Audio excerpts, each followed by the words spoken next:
of us. And that single thought might be anything, but it always starts from separation, from some kind of negativity that has started from one thought but led to this entire world of extreme negativity that we are seeing in every single direction. And some of us might even feel responsible for what is going on surrounding us, but have no idea how we started it, what happened, and what we can do to prevent it in the future.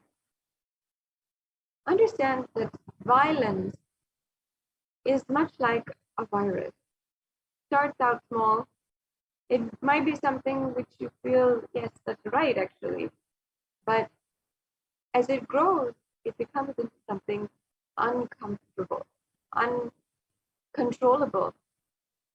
And you will not even realize it. Before you realize it, it has literally handicapped the entire population, the global population, separated, isolated, country by country, and has ultimately been the source for so much destruction. The minute we feel that there is something that is separate from us or against us, that minute we are creating that violence. And always the violence, like a virus, is never is always seemingly negligible, meaning you can just probably throw it away and you feel that it's not that important, you don't need to address it right now. But ultimately it grows into something that you cannot control, and you feel at the end, I wish I had have addressed this when I could, when it was under my hand.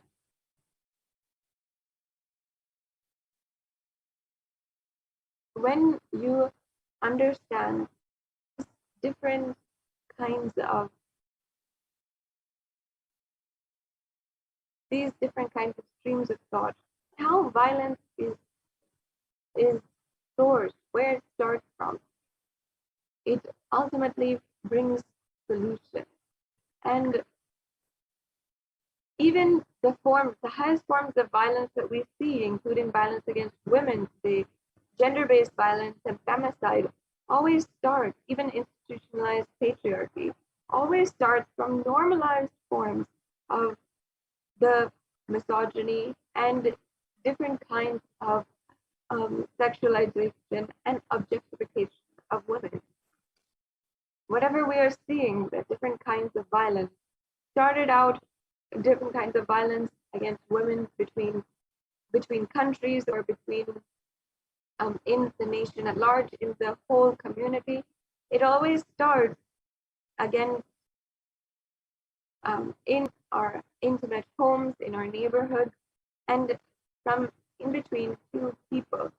And before that, it always starts inside of one person. In Sanatana Hindu Dharma, we understood from the very beginning, the Hindu civilization and the ancient Hindu rishis understood the solution behind violence. They understood the forms of violence and the source of violence, and they knew that ultimately violence can be solved, healed, and removed, eliminated from society through consciousness and love, pure love from the consciousness. That is the science, the research, the development of the Hindu civilization, and what ultimately the Hindu civilization contributed to the world. Today, during this program, you will understand and experience how ultimately you can make violence in your life absolutely irrelevant with this Devi Parashakti Akashic reading program.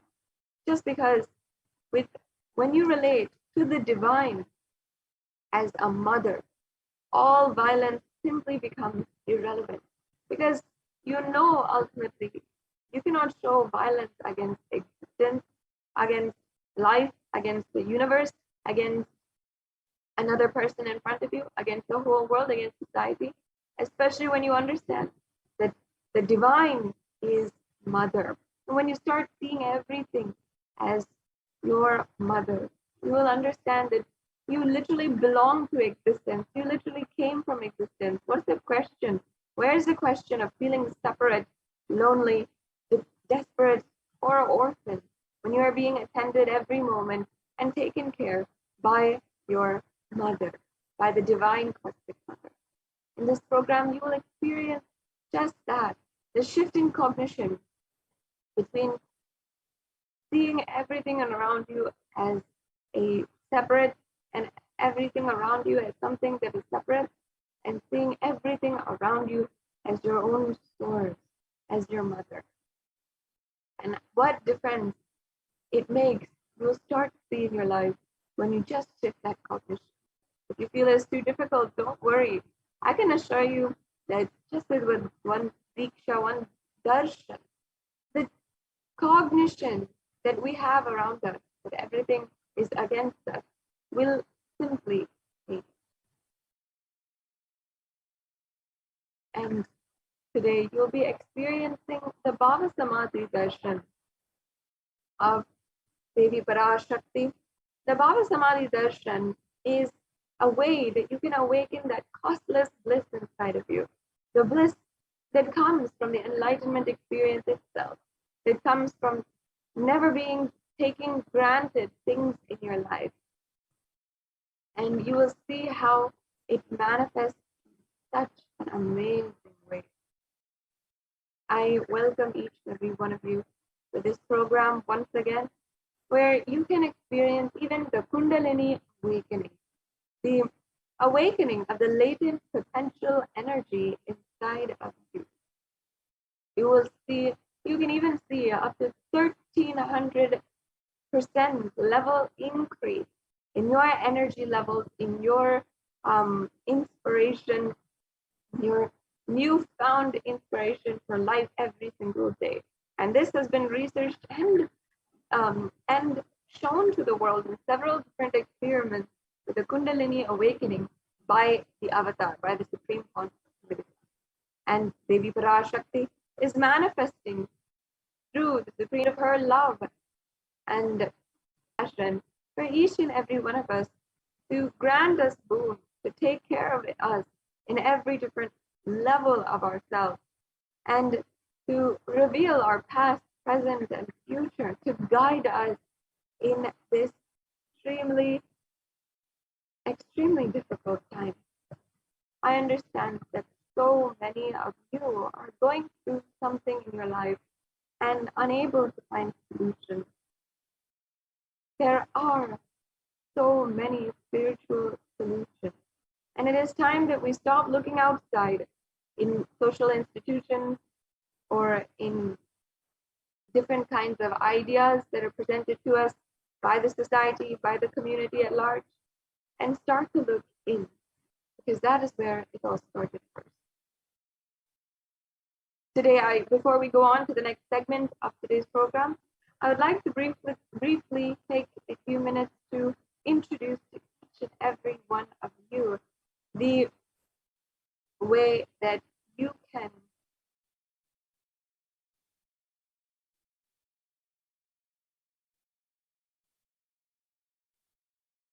be introduced today to the divine cosmic being manifesting through the Supreme Pontiff of Hinduism. The Supreme Pontiff of Hinduism is the reviver of Kailasa, the ancient enlightened Hindu civilizational nation, and as well, Supreme Pontiff of Hinduism is the incarnation of Paramashiva, recognized from birth as the incarnation of Paramashiva, and imbibing the science of Devi, of science of power manifestation, and the science of temple-based lifestyle, as well as the science of spiritual alchemy, and imbibe this science from a young age, from his gurus, from the ancient Guru Parampara, and ultimately is today successfully revived that for the global Hindu diaspora, and for the whole humanity at large to experience and achieve superconscious breakthrough. And as well, the Supreme Pontiff of Hinduism is reviving the 14 ancient kingdoms, including being the ordained Guru Mahasannidhanam, the 233rd Guru Mahasannidhanam of the Tonde Mandalam Adinam, the Kanchi Kailas Sarvagnapitam, and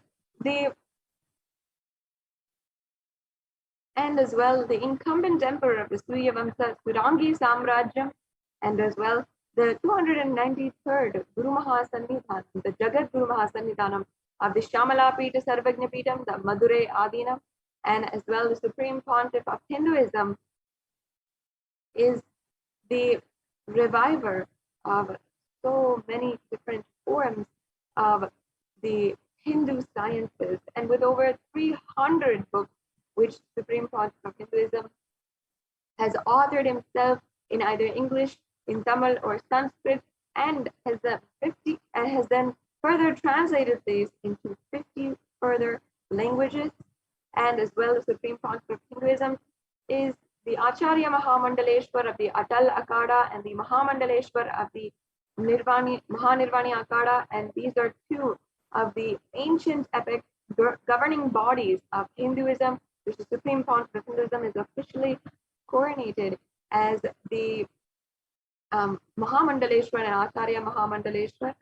And as well, the Supreme Pontiff of Hinduism has 100 Sarvagnapitas, and has, through his spiritual discourses, more than 20,000 hours of spoken, and as well as initiations and so many different class sessions and programs, had made himself available for the whole humanity through more than 20,000 hours of discourses, which are all available on YouTube, on Kailasa's HDH Nithyananda YouTube channel. And as well, you'll be able to see all of this and be able to explore on Nithyanandapedia as well. And it's such a pleasure, such a beautiful way that you can be introduced to the avatar and start connecting with the incarnation of Paramashiva himself. And as you can see, I am so happy to be able to announce to each and every one of you that we will be having the grace, the blessing of the Bhava Samadhi Darshan of Devi Parashakti on this extremely special occasion of Varalakshmi Vratam. And we'll be having the special live darshan of Devi Parashakti on this occasion for Varalakshmi Vratam. And I wish you all an auspicious Varalakshmi Vratam, as I'm sure so many of you are celebrating and deeply cognizing, celebrating in all different forms this extremely auspicious occasion. So once again, we will be having the divine of Devi Parashakti in just a few hours. And I'm very excited to be able to announce and eagerly awaiting this, as I'm sure many of you also are. So now we are joined by the Nithyananda Gurukul Balasan, who will be guiding us into the next segment of today's program. The Nithyananda Gurukul Balasans will be showing us the demonstration of extraordinary Shaktis. The demonstration of the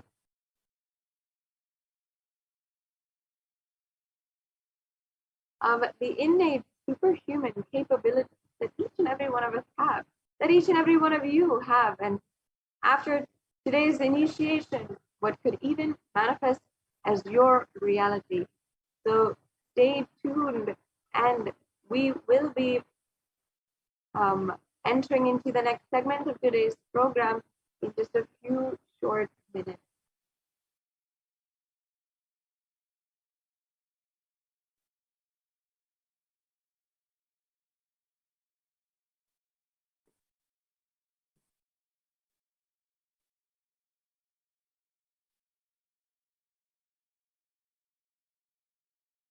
Yes, now we have joining with us Nithyananda Balasan, Ma Yoga Pranar, Ma Viraja. It's always so beautiful to see your faces and you here today. So you can go ahead and be introducing to each and every one of the viewers the possibility that lies ahead of them, which you have been able to demonstrate just with the mere initiation of the Supreme Consciousness with them.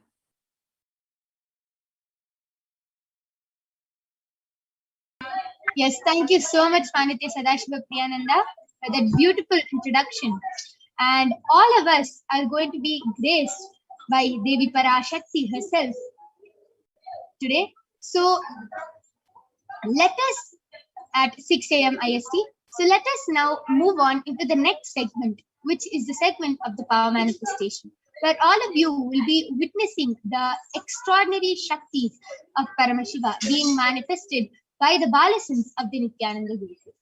So today, you will be witnessing the Balasans, the Nithyananda Yogis, the initiated disciples of the Supreme Pontiff of Hinduism, demonstrating the powers of third eye and sharing with all the experiences and results of these extraordinary manifestations happening through us just with Diksha, the initiation from the avatar. So in today's program, in this segment, you will be witnessing the following powers of third eye and body scanning. The power of third eye is where one awakens the ability to be able to see through the cosmic browsing center, which is located between the brows, and can access any information through the third eye. And the second power, which all of you will be witnessing, is the power of body scanning, which is the power where one awakens the ability to scan diseases, illnesses, diseases, medically diagnosed issues. Not only that, reveal the root cause of the problem and even give a solution for the problem. And before we witness these extraordinary Shaktis being manifested today, let us understand what are Shaktis and let us see how we can awaken them inside of us so we also can have this experience. So, what are Shaktis? In the Vedagamas, the source scriptures of Hinduism, Paramashiva reveals in elaborate detail that every human being is hardwired to be able to manifest 463 plus extraordinary Shaktis. Manifesting powers, Shaktis, is described as a method, as a system and a science for human beings to explore the various possibilities and powers and have access to the various states of consciousness. Shaktis manifest from you are the divine and that you need to manifest the divine, not from the cognition that you are a man that you need to reach the divine. So let us see the difference between Shaktis and Siddhis. What are Shaktis and what are Siddhis? Shaktis are the powers which express and manifest from the space of enlightenment as a side effect of feeling connection and high integrity with the divine. And Shaktis are the source of enlightenment.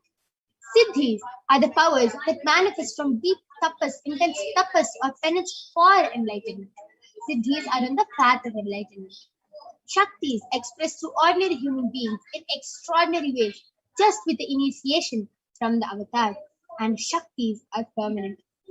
Siddhis, whereas, are not permanent and they may divert you from enlightenment. So, who is the source of all these Shaktis? All of you might be thinking, how do we manifest all these Shaktis? Who is the source? How do we get all these Shaktis? Paramashiva. Paramashiva is the source of all these Shaktis. He is the primordial divinity in Hinduism, the ultimate reality and cause which is self-effulgent, Swayam Prakasha, all-pervading, unchanging beyond time, space, form, and causality. As the fundamental base of Avyakta, the unmanifest, and Vyakta, the manifest existence, he performs the Panchakritya, or the 5 cosmic acts of Srishti, creation, Sthiti, sovereign rulership and maintenance, Samhara, rejuvenation, Drobhava, pulling out of delusion and anugraha, liberating grace for all living entities. And Paramashiva himself has come down in the form of the Supreme Pontiff of Hinduism, Jagat Guru Mahasanidhanam, His Divine Holiness Bhagavan Nithyananda Paramashivam, as the 1008th living incarnation and representation of Paramashiva and the revival of Kailasa, the ancient enlightened Hindu civilization and nation, which is a great cosmic borderless Hindu nation. Ever since the beginning of the civilization, the Sanatana Hindu Dharma has been the cradle of enlightened beings and highly advanced sciences. It is where the science of enlightenment, the science of power manifestation, was lived and taught as a lifestyle. And for the first time in modern day, the Supreme Pontiff of Hinduism, Jagat Guru Mahasanidhanam, His Divine Holiness Bhagavan Nithyananda Paramashivam, is reviving these sciences and transmitting it to the world at a record-breaking speed, which was never accomplished before. And Paramashiva himself has come down and has been recognized as an incarnation at a very young age. Swamiji was recognized, trained, and taught these sciences by the Guru Parampara, by all the enlightened gurus. All of you can see, all the enlightened gurus, Mata Vivekananda Puri, Pundi Swamigal, Isakti Swamigal, Annamalai Swamigal, Kanchi Paramacharya, and so many of these gurus who have initiated Swamiji just so he can revive this science from the disciplines of Vedanta, Tantra, Sri Vidya, Yoga, Yogic powers, Mantra Shastra, Siddha Vidya, science of Aushadha, Advaita, Bhakti Yoga, Paramashiva Jnana, and Paramashiva Vijnana. So all of you will be thinking, so how to awaken this divine Shaktis in each and every one of us? So Swamiji says very beautifully that every jnana, which is the ultimate truth, map into your consciousness, which is prajna, manifest as a power and possibility of every being, which is prajna. So let us now watch a short clip. Like all of you will be wondering how these divine powers have been transmitting to each and every one of us. You'll be thinking, like incarnation comes down, you're born with the powers. But how do we human beings actually get these powers? Like all of us want it, right? So it is through the power of Diksha, which is initiation. So let us now watch a short clip on what exactly is Diksha. This video actually very elaborately explains what impact the Diksha has, not only in our physical body, even the physiological, everything, mental state, everything, it has an impact, and even science has proven it. So let us now watch this video and understand more about this science. Diksha is the direct transfer of spiritual energy by an enlightened being through look or touch. The traditional Vedic book Navaratneshwara states, Sarvasamapi dikshanam muktihi phalamakhanditam avirodhat bhavantyeva prasangyastu bhuktayah. The main benefit of all initiations is moksha, enlightenment. As a side effect, health, wealth, leadership, and well-being happen. And in Rudrayamala Tantra, Shiva says, Devi diksha vihinasya na siddhihi na cha sadgatihi tasmat sarva prayatnena guruna dikshito bhavet. The one who is not initiated does not attain liberation nor a better future. So by all efforts, one should get initiated by Guru. What is the science of initiation? Neuroscience has proved that the process of initiation floods the brain with energy. This is the superconscious energy of Kundalini, our own highest inner potential energy. As the Kundalini flows from the thalamus to the cortex, it sets up a powerful energy loop within the brain, which awakens the latent non-mechanical parts which we have never used before. With increasing levels of coherence, the whole brain comes alive, turning into a superconductor of conscious energies that heal, empower, transform our lives, bliss and fulfillment.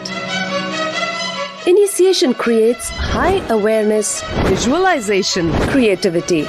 It also slows the aging process and improves the immune system. Kundalini awakening, healing experience, levitation, teleportation, materialization. Experience the power of initiation through a range of exclusive programs conducted at the ashram. Nithyananda Dhyan.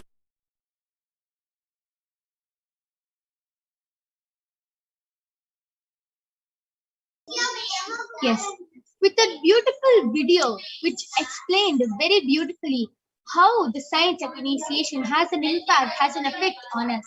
Let us now see how this very science, the power manifestation science, is authenticated through the four aspects of evidences or pramanas.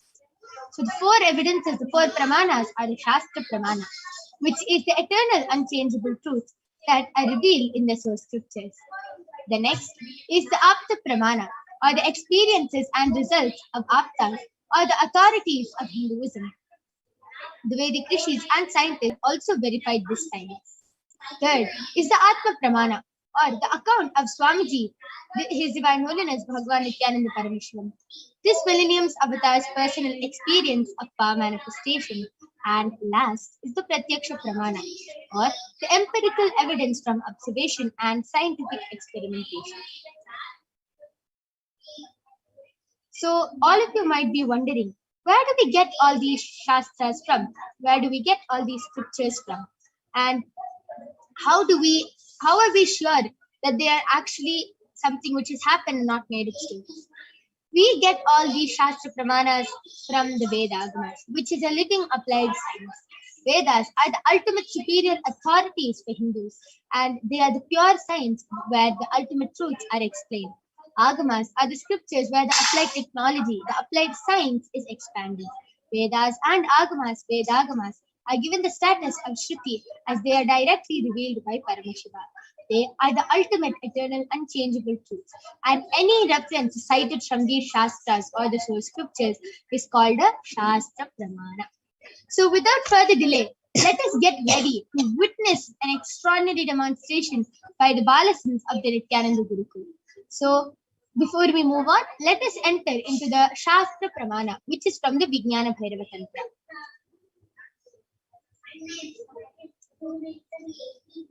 Kapalantarmanonyasa Tishtannilitalochanaha Kramena manaso lakshaye lakshamuttamam.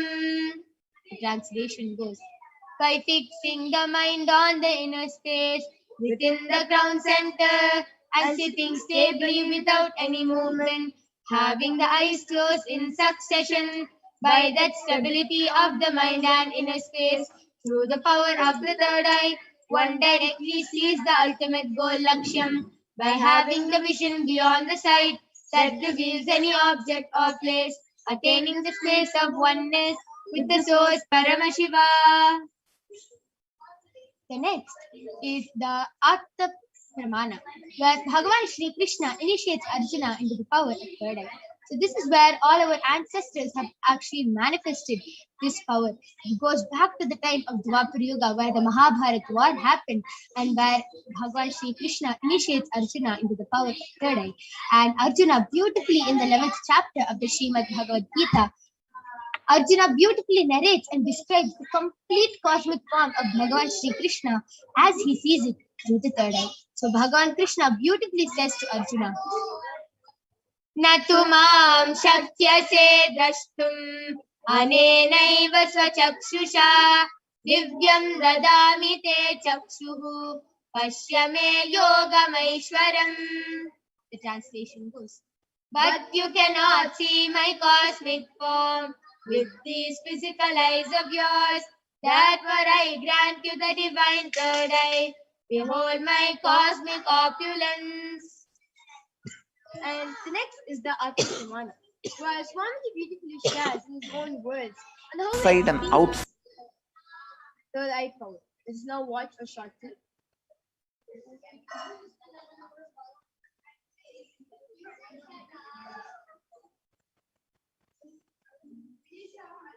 Inside and outside broke. The first experience is that I was able to see everything around me, above me, the whole 360 degree, 10 direction, below me, everything. I realized not only I was able to see, I was able to feel, experience. I felt that the skin of the stone on rock on which I was sitting and the skin of this body both carry me equally. In both I exist equally. The setting sun, rising moon, the whole Arunachala hill, all the plants, bush, shrubs, trees, everything,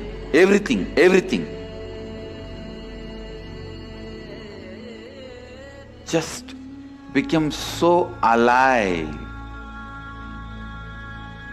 The idea, something is inside.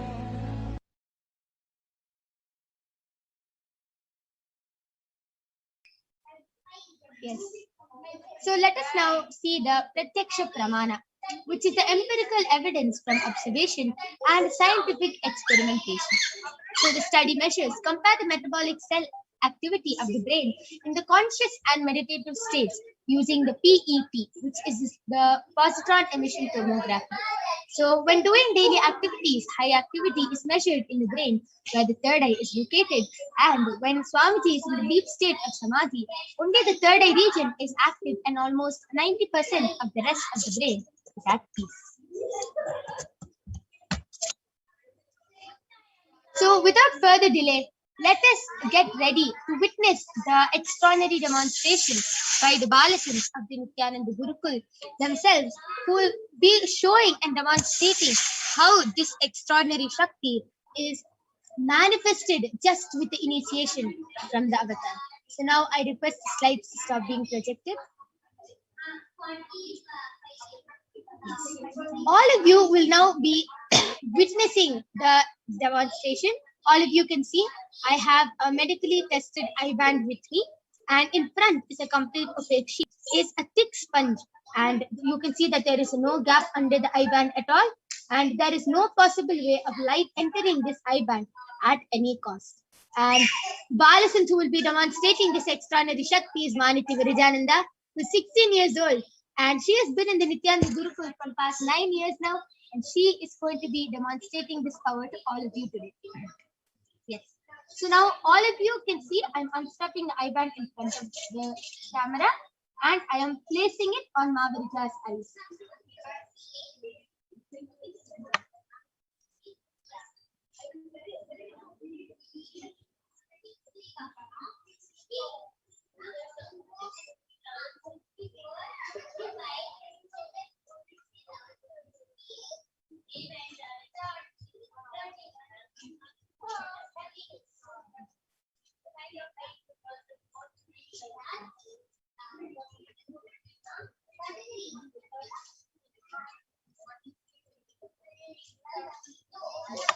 Mahavirija, are you comfortable? Yes. Yes. So as all of you can see, Mahavirija is completely comfortable with the eye band, and there is no possible way of light entering. I request you to turn to your right, left, up, and down. Yes. So you can, all of you can see that there is no possible way of light entering the eye band. And now I request the YouTube comments to be projected.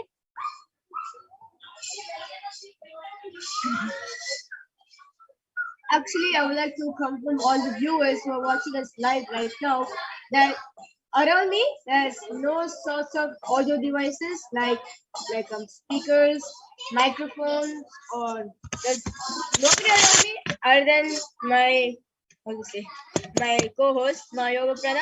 Yeah, only she's there. Actually, she can authenticate by saying that yes, there's nothing around me. Only a projector where I'll be reading the comments live. Yeah. Yes.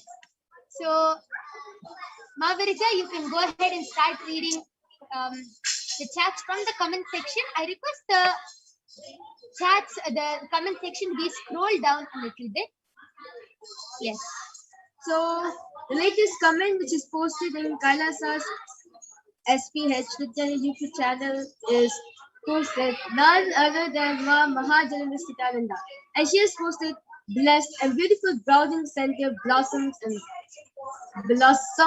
and blooms and I and a full stop.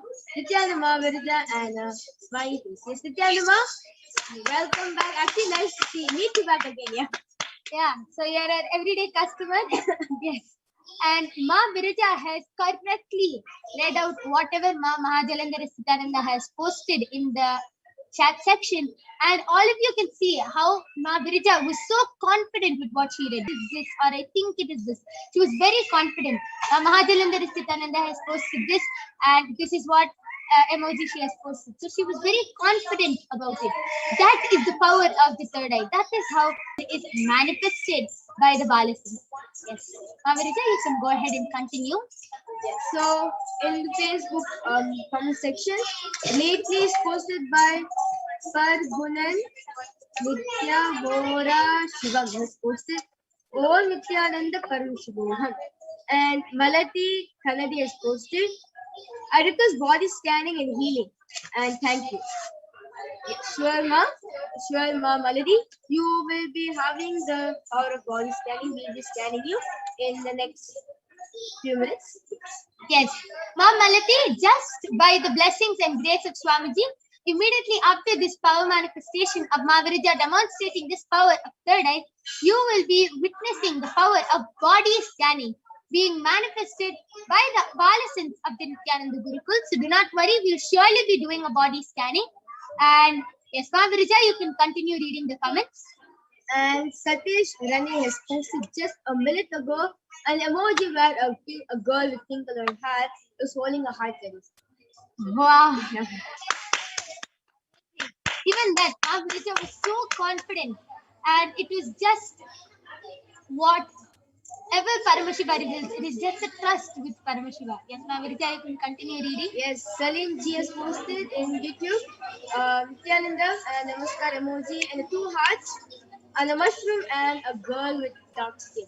And Ma Mahajalandhara has posted lol, yes. Everyday customer indeed and a laughing emoji.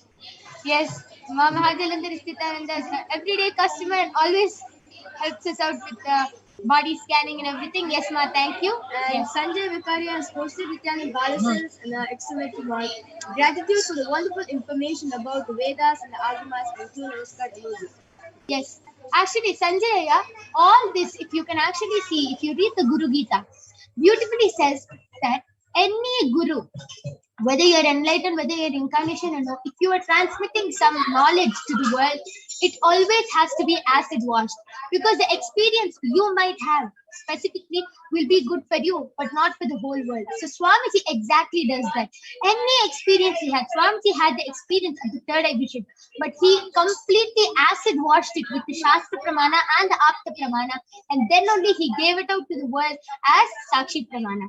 Till then, Swamiji did not reveal it. Only after acid washing it, Swamiji revealed it. So it is everything, all these segments you will be seeing, power manifestation, everything is directly from the Vedas and Agamas. We have Shastra Paramanas and everything, full proof for it. So it is completely authenticated through the Shastra Paramanas. Yes, that was a very beautiful demonstration of the power of third eye. Now I am removing the IBAN from Mavirija. Yeah. So now all of you can see the IBAN is completely intact. There is no change in the IBAN as I just put it on Mavirija. Yes, that was a very beautiful demonstration of the power of third eye. And please stay tuned for the upcoming power, which is the power of body scanning. And now let us enter into the Shastra Pramanas for this power. So a little about this power of body scanning. Like if you're a newcomer, the power of body scanning is actually where the initiated disciples from the different forms of Hinduism will have the ability to scan and reveal the diagnostic issues medically diagnosed, and also provide the best way where you can get rid of the disease through the awakened product. Now let us now see the Shastra Pramana, the scriptural reference to the power of body scanning, which comes from the Vijnana Ganatantra Sutra 50. स्वदेहे जगतो वापि सूक्ष्मतराणि च तत्त्वानि यानि निलयम् ध्यात्वान्ते व्यज्यते परा. Bhagavan Paramashiva says, cognize deeply that from the subtle to the subtlest constitutive principles of your whole body, Swadeha, or of the whole universe, simultaneously consists of the essential reality. They are being absorbed in the source cause, Paramashiva, and by the experience of such restful awareness, one becomes complete from all thoughts, and the ultimate universal divine power, Paradevi, Adi Shakti, is revealed, and the supreme power manifestation happens. The next is the Apta Pramana, which is from the life of a Siddha named Terayar. Terayar was a Siddha and one of the prominent disciples of Agatyar. One day, a man suffering from a severe headache comes to Agatyar for healing. Agatyar uses the power of body scanning and identifies the root cause of the headache. He reveals that there is a small Tere, a type of frog, sitting in the person's brain, and Agatyar immediately instructs Terayar, his disciple, to perform an open head surgery and remove the frog. 1,000 years ago, Terayar successfully completes the surgery. The man is completely healed from the headache, and the disciple gained the name Terayar. And third is the Atma Pramana, which is from the life of Swamiji himself. On the 22nd of December 2019, Swamiji beautifully shares, only when I had a multiple compound hand fracture was I forced to go for checkups and surgery. And at that time, I detected heavy metal quantity in different organs of mine, and it was revealed that I had been poisoned without our knowledge. I immediately used diagnostic methods instead of medical facilities to study the body condition due to the poison. Through the body scanning, I found out what the problems and imbalances had happened and where the balance had to be done. I used allopathy as a second opinion just to verify my findings. Swamiji beautifully manifests the power of body scanning and Sushada, going beyond pain. And last is the Sakshi Pramana. All of you will now be witnessing the live demonstration of the power of body scanning by the Balasans of the Nithyananda Guru. So if you want a body scan, like how to say, go ahead. Yeah. Post your comments in the Kailasa's HDH Nithyananda YouTube channel and the HDH Stadium Bhagavan Nithyananda Paramashivam Facebook page, and you can definitely get a body scanning done. And if you're very eagerly waiting at the body scan, the latest comment which comes up first, and we'll be doing the scanning. So go ahead and post your comments, and we'll be doing the part of body scanning for those of you who have posted their comments in Facebook and the YouTube channel after a short break.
Okay. Now I'm back with the Balasans of the Nithyananda Gurukul, Maniti Brahmayogananda and Masoni, who is going to be demonstrating this extraordinary Shakti to all of you today. Now, I request the YouTube comments to be projected. And all of you will be witnessing the Balasans right in front of you, demonstrating how the power of body scanning can be manifested just by connecting to Paramashiva. The Balasans will be able to scan your body and reveal any problems you are having, and not only that, reveal even the root cause of the problem. They will be able to reveal why the problem started in your body in the first place. So I request the YouTube comments to now be projected. And yes, so okay, so Ma Mahajalandhara Nithyananda has posted, I look after my elderly father, 80. I am always home, but needed to go to the store for Ekadashi yesterday. Past people in store and got scared about Corona. Please scan for the virus in my body. Yes, ma, we'll surely be doing a body scanning. And yes, Swamiji has initiated all the Balasans into the power of scanning whether the person has COVID-19 or no. And you will be witnessing this power being manifested soon. Till then, Ma Brahmayoga will be doing a body scanning and revealing any problem that Paramashiva reveals in the body. And Chaniji has requested for body scanning. And before that, can we move on to the Facebook comments? I remember seeing one person post a request for the body scanning. I request the Facebook comments to now be projected.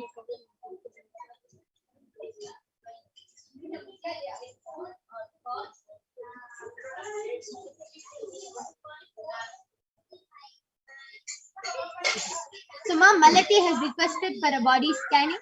So you can do body scanning for Ma Malati, Asoni. And yes, I request the Facebook comments to be scrolled to the above previous comments. I request the previous comments in Facebook to be projected.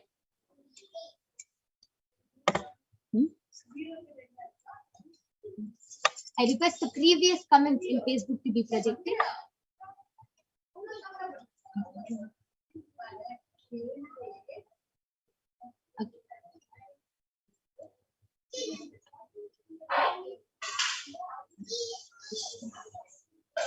Okay, we can go back down to the latest comments.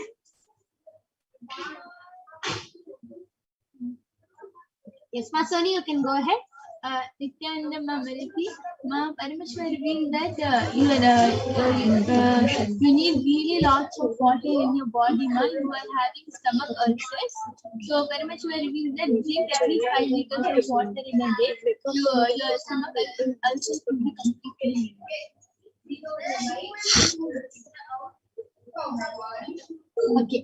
And yes, Ma Malati, that was a scanning for you. I request you to get back in the chat section.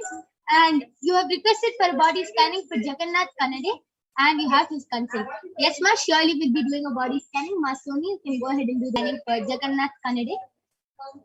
And Ma Brahmayoga, you ready? Yes, you can go ahead. Yes, so Ma Mahajalandhara Nithyananda Paramashiva revealed to me that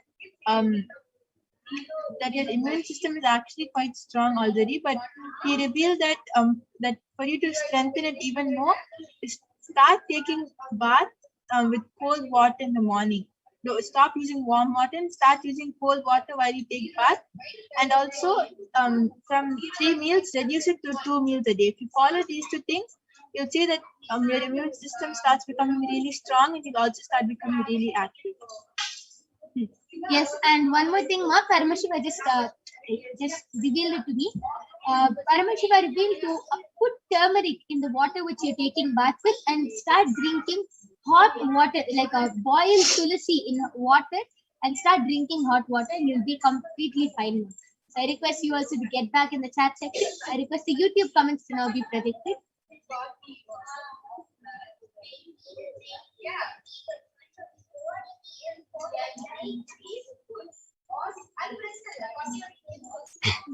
Okay. Yes, Ma Soni, before you go ahead, Paramesh Arumugam has requested for body scanning. Ma Brahmayoga, you can do a body scanning for Paramesh Ayya. Nithyananda, I did a body scanning for Jagannath Kannade.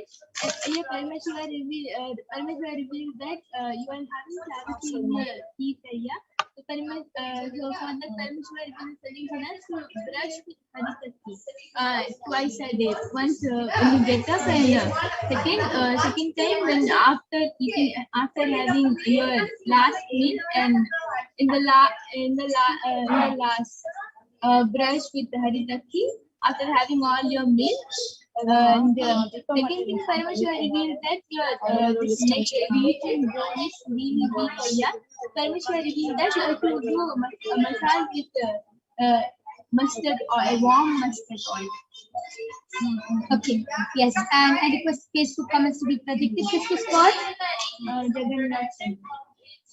So, Ma Malati, I request you to get back. Ma Soni just revealed the body scanning for Jagannath Ayya. And and yes, Ma Brahmayaga, you can also go ahead. Yes, so I did the body scanning for Parameshaya, and Parameshiva revealed to me that Parameshwar revealed to me that kidney stones are starting to form in your body. So what you should do is immediately start taking castor oil and tulasi water. 1 cup of tulasi water and 1 tablespoon of castor oil with hot water. If you follow this solution every day, the kidney stones will automatically break and dissolve, and you'll be completely fine. So that was beautiful scanning. Paramesh Arumugamaya, I request you to get back. And Sanjay Vikari Ayya, Ma Soni is doing the body scanning for you. So yes, you can go ahead. Nithyananda Sanjay Ayya, Parameshwar revealed that you are having really weak immune system. Ayya. So Parameshwar revealed that to build your immune system. Immune system. Take green juice in the morning, empty stomach, and have castor oil also. Yes, that was a very beautiful body scanning. Yes, so I request all of you who have gotten the body scanning to get back in the chat section and share with us whether you were able to relate with the scanning. And Paramashiva has beautifully revealed this through their third eye, and they have even revealed a solution and what to do to solve this problem. See, if you have any problem, you go to the doctor, right? And example, you have a cough or something, you'll go to the doctor, and the doctor will diagnose you with some problem, cancer, disease, whatever. And the doctor can give you medicines. But the one thing which the doctor can do is reveal the root cause of the problem. Why that problem started in your body. All of you know, our body is very mysterious, as we have just a small cancer can be related to the HDH you're holding, the self-hatred you're holding inside of you. And any disease you have or any skin problem you have can be related to mother incompletion or some childhood incompletion. So our body is very mysterious, and the one thing which the doctor cannot find out is the root cause of the problem. And the speciality of the third eye is that the third eye will reveal the root cause. Sometimes you will not be able to even relate with the body, reveal something completely different, because he is revealing the root cause of why the problem even started in your body in the first place. And for that, Paramashiva reveals a solution. And Ma Mahajalandhara Nithyananda has gotten back in the YouTube HDH Nithyananda YouTube section that I request the YouTube comments to be projected.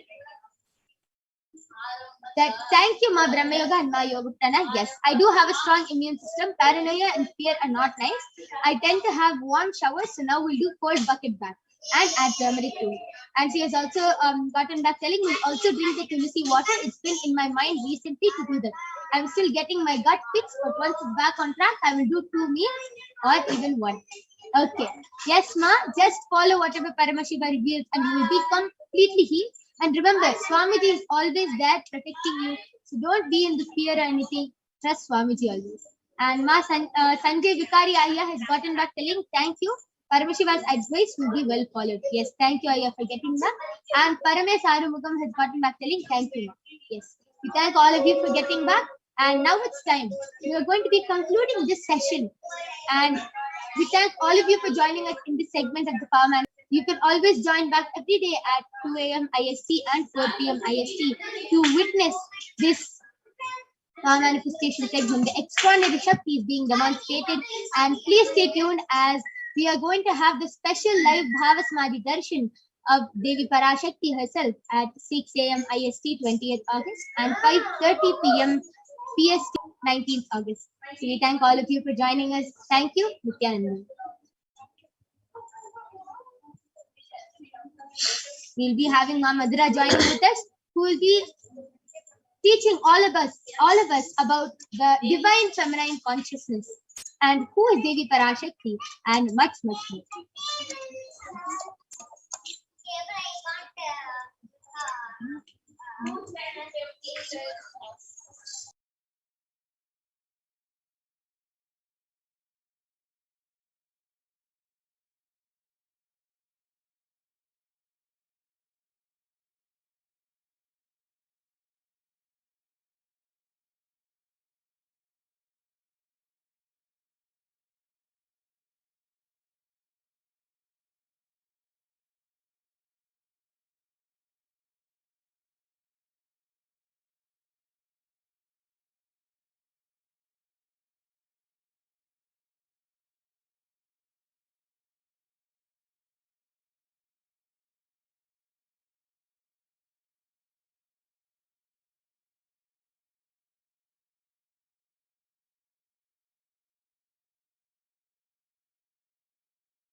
Yes, Nithyananda, everyone.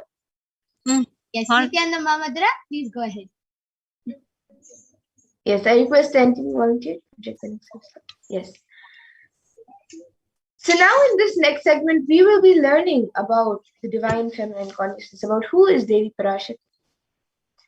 So let us first look at the Dhyana Shloka of Devi Parashakti, which comes from the Lalita Sahasranama.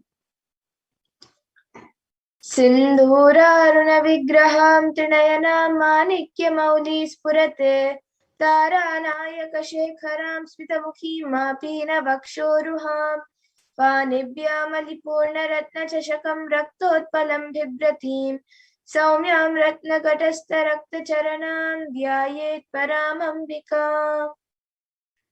And the translation for this verse is: the Divine Mother is to be meditated upon as shining in a vermilion red body with triple eyes, sporting a crown of rubies, studded with the crescent moon, a face all smiles, a splendid bust, one hand holding a jewel cup brimming with mead, and the other twirling a red lotus. And the other verse, which also comes from the Lalita Sahasranama, Arunam karunam tarangatakshim dritapashankusha pushpabana chapam animadi biravritam ayukaihi rahamityeva vibhavaye bhavani. And the translation for this is: I meditate on the great empress. She is red in color and her eyes are full of compassion.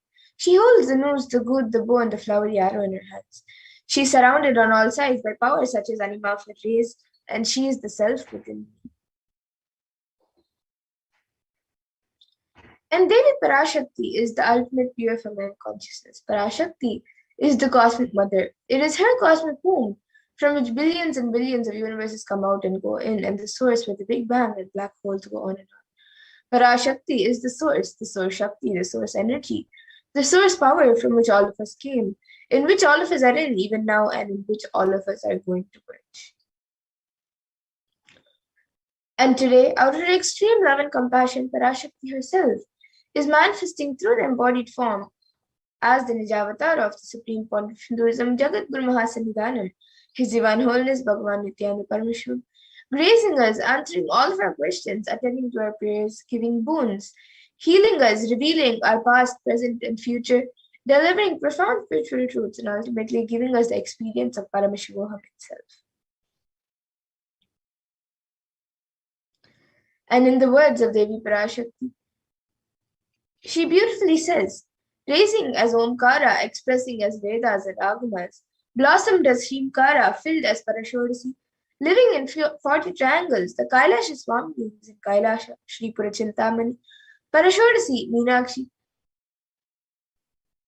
Parashodasi sitting as part of Paramashiva, Parameshwari who rules the world, Paramashakti, Manonmani, Meenakshi as Nithyananda, Nijavatara here, to give good boons to everyone, to bestow all goodness, Hiranya Garbha Swarupini, Brahmanda Yoni, Shami, Chandramauli, Rapala, Aparna, Uma, Parvati, Savitri, Navayavana, Samrajyalakshmi, Parameshwari, Parashodasi, Meenakshi, taking the form of Nithyananda, I came here as Nijavatara.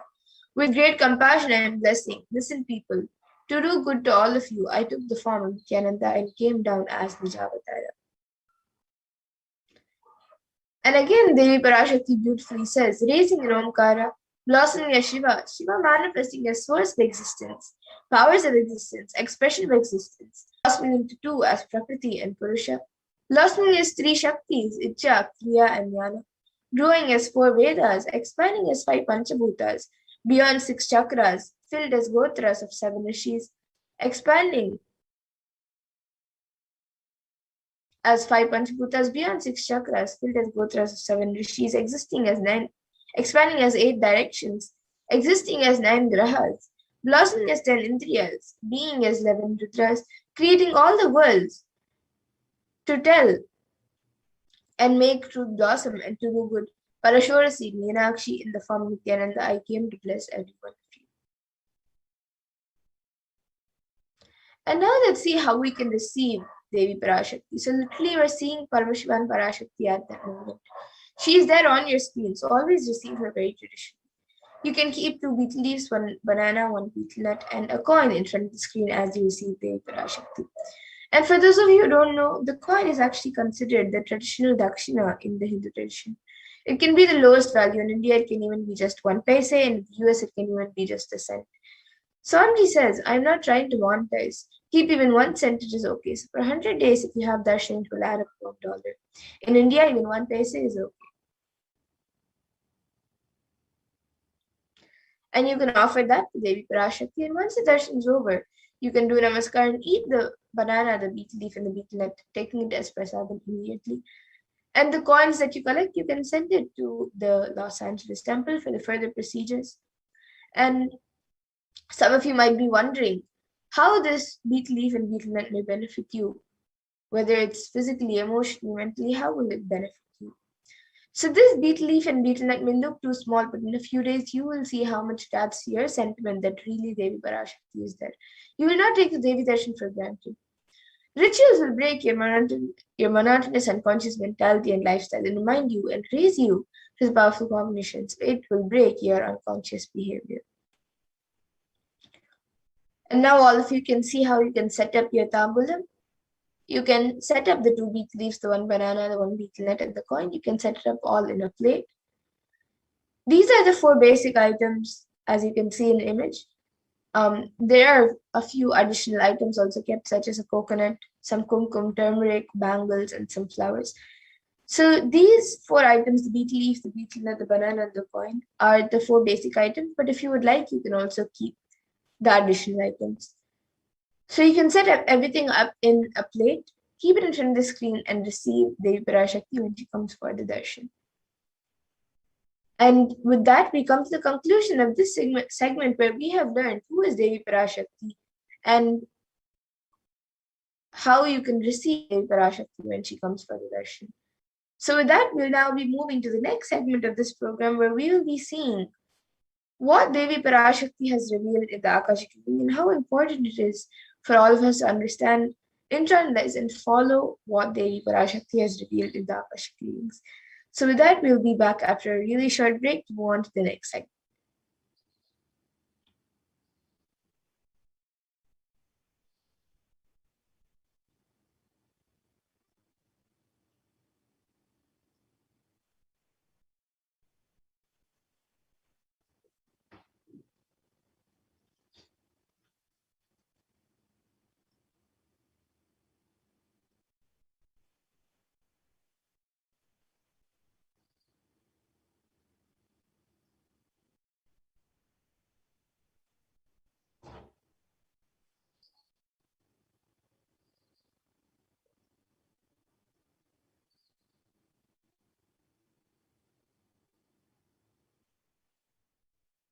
I mean by the word e-Kailasa? Listen intensely. Enlightenment ecosystem, literally enlightenment itself in your own home, wherever you are. If you cannot come to Kailasa, it's okay. Kailasa can come to you. Kailasa coming to you is E-Kailasa.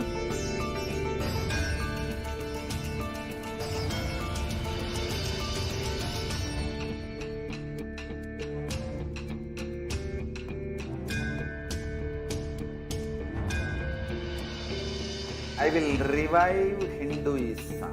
I am a Hindu revivalist, not by any revolution, but by evolution.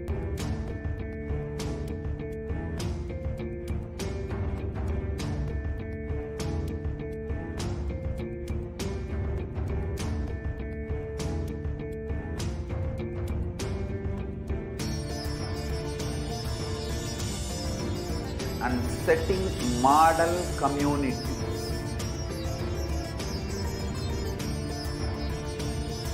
Kailasas, enlightenment ecosystems, Sarvanya Pitas all over the world.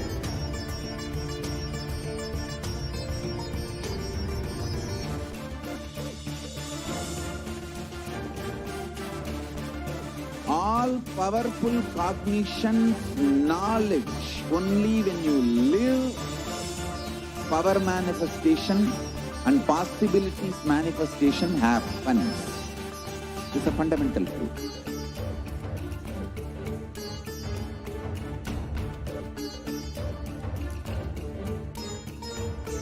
Hinduism cannot live exclusively as one sampradaya. No. All sampradayas of Hinduism is an ecosystem.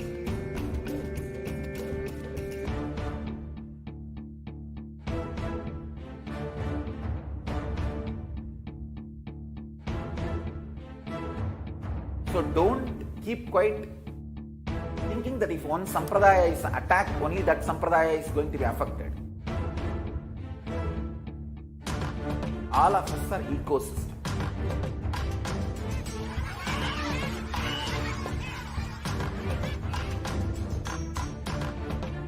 I invite all of you to get involved and enjoy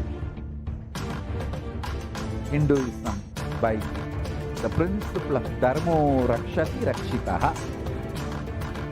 When you protect Dharma, Dharma protects you.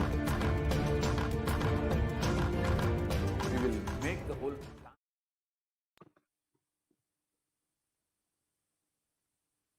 Nithyananda, welcome back, dear viewers. Now we will be entering into the next segment where we will understand some of the revelations made by Devi Parashakti for humanity.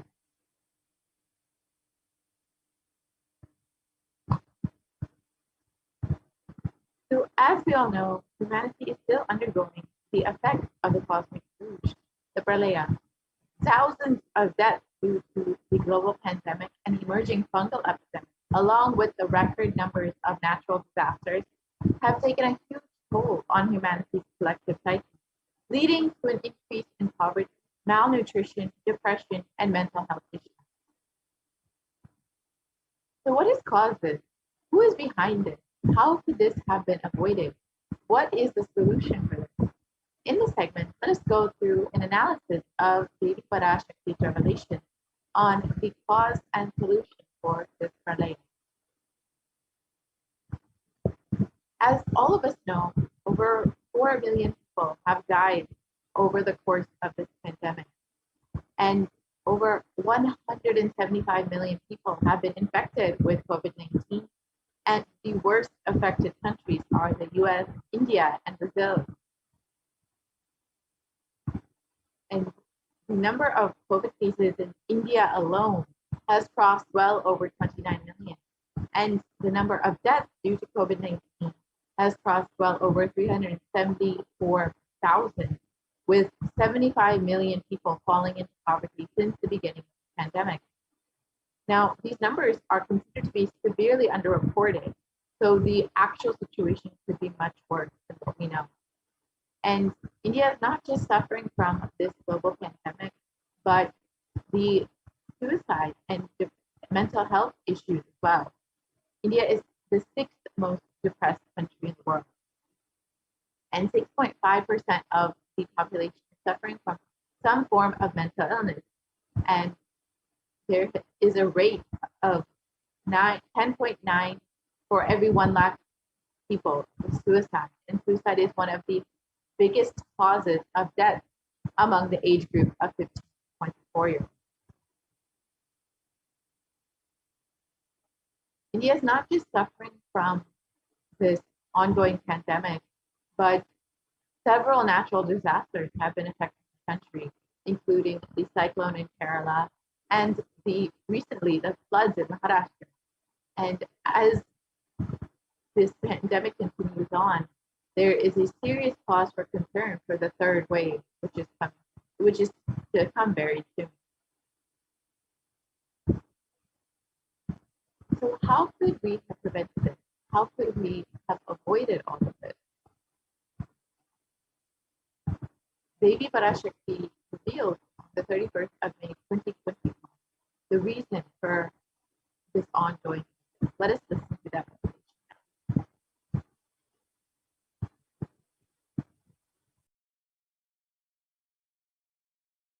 2022 வரை India செல்ல வேண்டாமா என்று கேட்கின்றாய். நன்றாய் தெரிந்துகொள், சொல்வதைப் புரிந்துகொள்.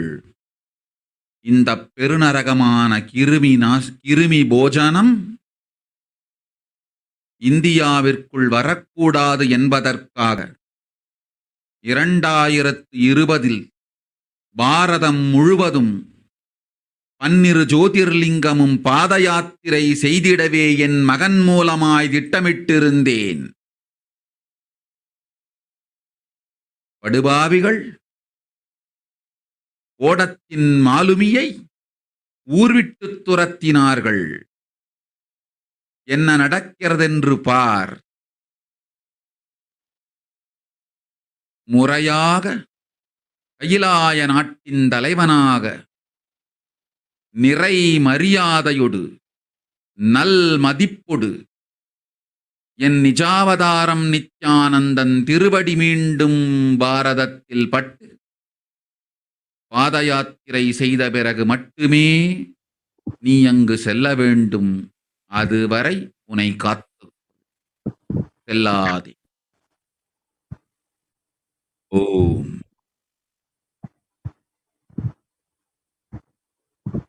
So let us look at the translation of Devi's revelation. For this huge Devi Bhojanam, hell not to come to India. In 2020 itself, I had planned to do the Padayatra throughout India and the 12 Jyotirlingas through my son Swami. They chased the captain of the ship out of the country. See what is going to happen.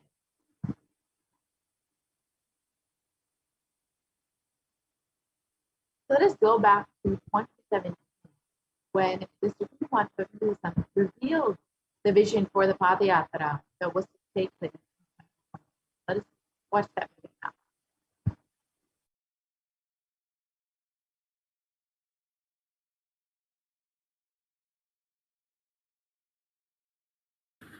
Want to do 1 year Padayatra specially for this purpose in 2020. 2020, planning for a full year. I'm going to walk from Rameshwaram to Amarnath. 1 year with 10,000 people, just walking all over India to spend time with people. 2020, there will not be any program other than Padayatra and just spending time with people. Just walking.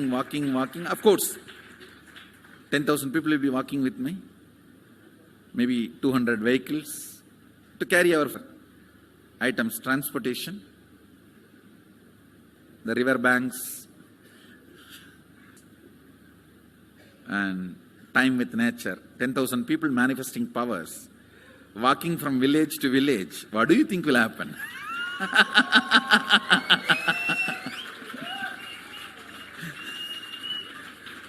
The scene of Buddhism spreading will be repeated now. How the Buddhism spread. 10,000 monks walking from village to village. What will happen? That's only monks. Here power manifesting. 10,000 people. The whole village will be manifesting powers.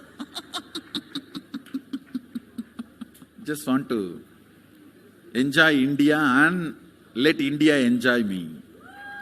So planning for next year Kumbh Mela 2019, next year January Kumbh Mela. Before that, all the Balalayam, everything. Balalayam is going to be like the same structure outside with one stone tower, gold coated. It will be something like a 40 to 50 feet tall stone tower, and 5 Rajagopurams, which will be something like 120 feet. This will be the Balalayam. And after the Mulalayam is built, this Balalayam will serve as a Utsava Murti Sannidhi, where the Utsava Murtis will be worshipped and where the Archanas. See, in the main temple, there will not be any Archana or anything, because just for Darshan itself, there will not be time. Like Tirupati, you can only have Darshan and Arti, the camp for Arti. No other worship is allowed in the main temple. Because 12 Abhishekam is going to happen, 12 Kala Abhishekams. So continuously the rituals will be going on. People can have only Darshan. They will not be able to involve themselves in any ritual. Other than Darshan, nothing else will be allowed. So all the Archana, all the other offerings, like people will offer the Archanas and other, everything will be done to the Utsava Murti, which will be kept in the Balalayam, the present Balalayam, present structure. So people can spend time here. That will be more like a main darshan. This will be like energy darshan, where you can give letter, get response. So by next year, the Balalayam will be ready. So 2019 full year, I will be conducting the programs and everything. 2020 will be the one full year Padayatra, walking. From next year, Jayanti, means 2019's Jayanti to 2020's Jayanti. Full year, Jayanti to Jayanti will be Padayatra. Before that, we will make 10,000 people power manifestors. It will be sannyasi, brahmachari, grihastha, all put together. 10,000 people will be walking. What a scene it will be. I think that is the only way the revival of Sanatana Hindu Dharma. And Supreme Pontiff Hinduism revealed the vision for the Padayatra to take 10,000 power manifestors from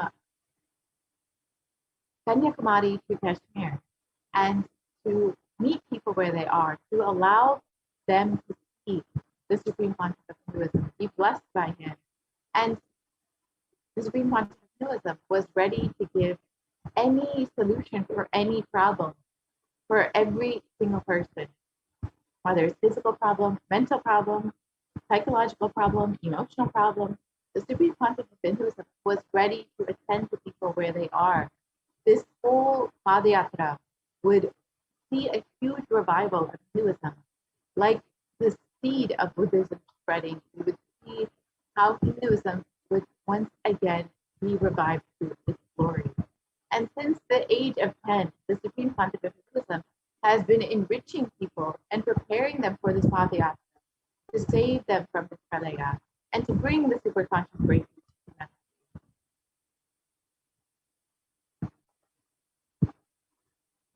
And from that age, Sufism has been enriching and initiating the masses into the science of enlightenment through powerful discourses, initiation, and darshan. So over the next few slides, we will see some of the programs that the Supreme Pontiff of Hinduism has been conducting over the past 26 years and blessing people with. Here you can see in Vellore, Tamil Nadu in 2005,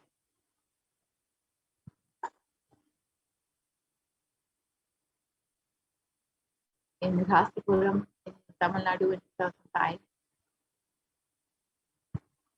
in Namakkal in 2005,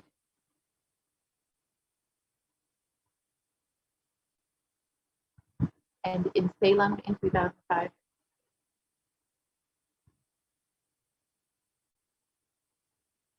the Nithyanandam program in Viradi.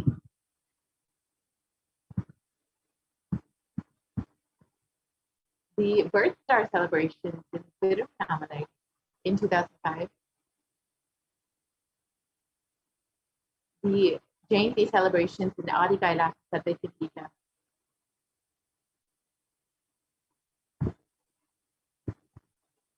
The Jayanti celebrations in Tiruvannamalai.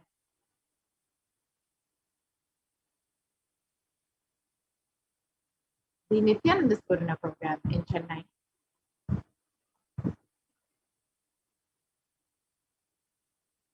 The Guru Purnima celebrations in the Adi Kailash Satyajita.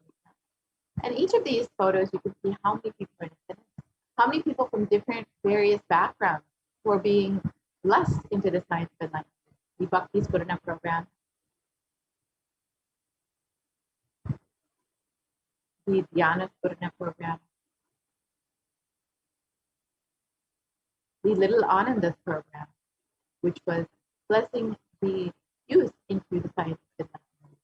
The Saptayagam, which was Salem, which was a series of homas conducted by the Supreme Master Hinduism, where he also guided disciples into the same homa. You can see the photos of the Supreme Master Hinduism himself conducting the homas, as well as blessing people and guiding them into the same homa. This was a huge offering to humanity.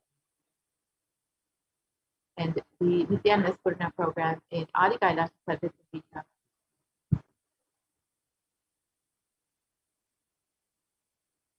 The Nithyananda Spurana program in Salem. And all of these programs help to guide people, to bless people, to prepare them for this superconscious breakthrough, to guide them through this pralaya, and to prepare them for this re-energizing process. However, the anti-Hindu elements made it nearly impossible for the Supreme Conscious of Hinduism to do the Padayatra and the re-energizing process by driving the Supreme Conscious of Hinduism out of India. So let us listen to Devi Parashakti's revelations on the solution for this. 2022 வரை India செல்ல வேண்டாமா என்று கேட்கின்றாய். நன்றாய் தெரிந்து கொள், சொல்வதை புரிந்து கொள். இந்த பெருநரகமான கிருமி போஜனம் இந்தியாவிற்குள் வரக்கூடாது என்பதற்காக 2020 பாரதம் முழுவதும் 12 ஜோதிர்லிங்கமும் பாத யாத்திரை செய்திடவே என் மகன் மூலமாய் திட்டமிட்டிருந்தேன். படுபாவிகள் ஓடத்தின் மாலுமியை ஊர்விட்டு துரத்தினார்கள். என்ன நடக்கிறதென்று பார். முறையாக கைலாய நாட்டின் தலைவனாக நிறை மரியாதையொடு நல் மதிப்பொடு என் நிஜாவதாரம் நித்யானந்தன் திருவடி மீண்டும் பாரதத்தில் பட்டு பாத யாத்திரை செய்த பிறகு மட்டுமே நீ அங்கு செல்ல வேண்டும். அதுவரை உன்னை காத்து செல்லாதே. ஓம் ஓம் ஓம். And Devi revealed that only when the Supreme Conscious of Hinduism is received in India as the head of the Kailash with great reverence and respect, and is able to do the Padayatra and the re-energizing process of the 12 Jyotirlingas, only then will this pralaya end in India. And as we look around, we see so much of destruction and suffering. We see what the great rishis of Vedic civilization had forewarned as the Kali Yuga. The Kali Yuga is considered to be the worst of the 4 yugas, where man will be his own worst enemy. In the Purva Purana, Saint Vyasa tells this Kali Yuga is the worst of the 4 yugas in all the ages. People are sinful and forget the dharma of the 4 varanas and the 4 ashramas. In fact, men are so sinful that no prescribed penance atones for their great sins. The only place which is free from sin is the great sacred city of Varanasi, the Mahapuri. And in the Purna Purana, it also states that Lord Rudra, Paramashiva himself, is the avatar for the Kali Yuga. And the translation of this word, Brahma is the presiding divinity or Devata for the Krita Yuga, the first cycle of time. In the Treta Yuga, the second cycle of time, it is Bhagavan Kavi, Surya, and which appeared Sri Rama. In the Dvapara Yuga, the third cycle of time, the presiding divinity is Vishnu. And in the Kali Yuga, the fourth cycle of time, the current age, the presiding divinity, the avatar is Rudra, Lord Maheshwara, Mahasavasva himself. And on the 2nd of January, 1978, out of his deepest compassion to protect humanity, Paramashiva himself descended into the human form in the Nijavatara of the Supreme Concept of Buddhism, Jagat Guru Mahasanidana, his divine Bhagavan Nithyananda.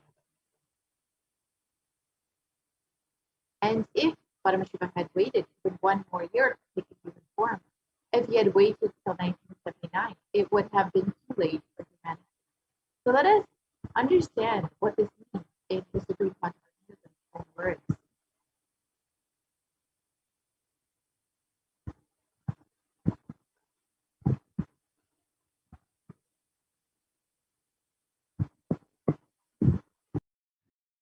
And I tell you, O Hindus, don't be afraid. I am back with the same signs.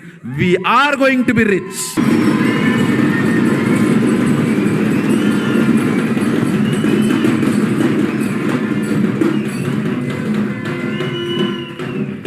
It is not lost. Just the last minute climax. Before it was going to be put off, I've happened.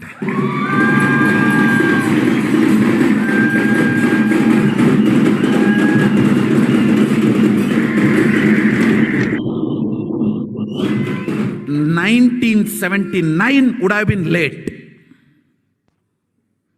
1979 would have been late. If I had time, I would have sent only ambassadors. Because no time, I have to get up and come directly.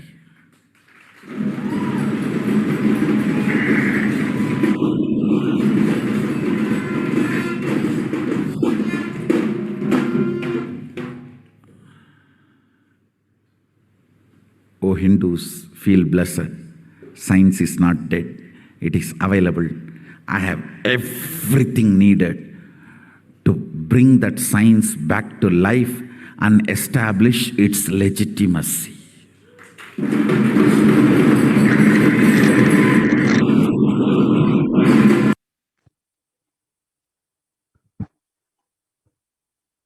And the Avatar's advent on the planet Earth was to protect the world from this great cosmic deluge, to bring the new age, the Satya Yuga. So let us listen to Devi Parashakti herself revealing about this.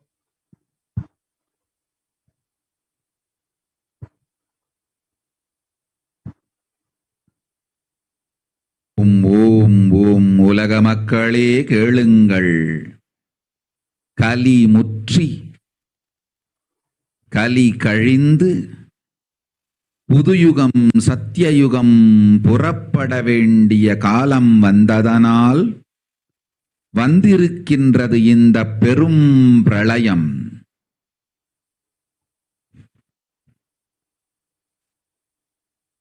கவலை வேண்டாம் மக்களே.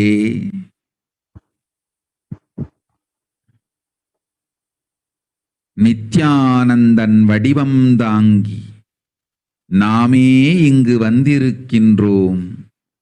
நித்யயுகம் செய்வோம், நித்யயுகம் சத்யயுகமாய் மலரும் இங்கு. ஆனந்தமாக இருங்கள்.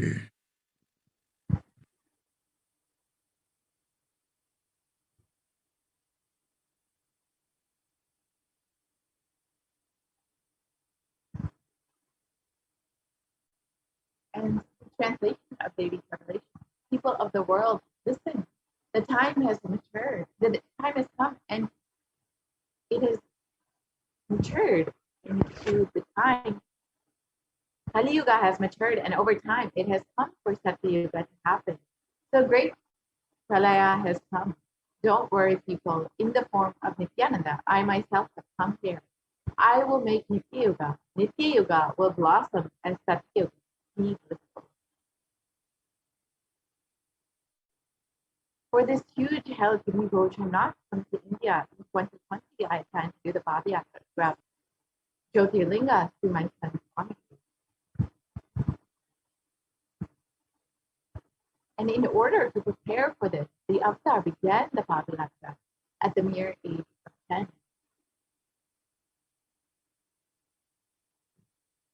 And the Supreme Consciousness began enriching people one person at a time with the great truth from the sacred scriptures and the secrets of higher living.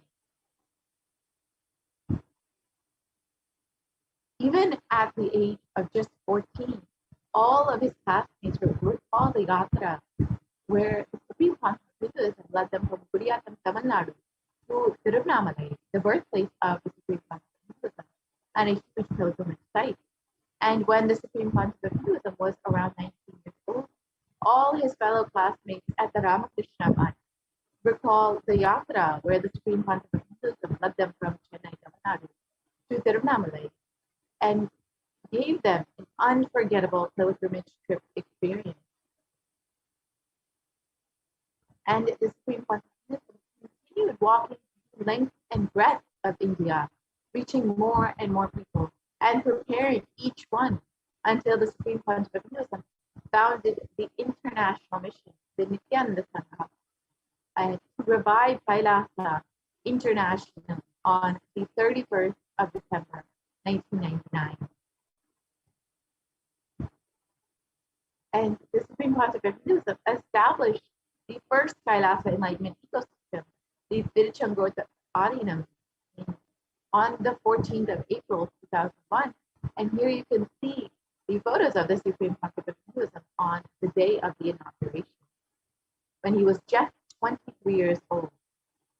And in 2003, the Avatar continued his Vijayatra all over the world to enrich people from various backgrounds.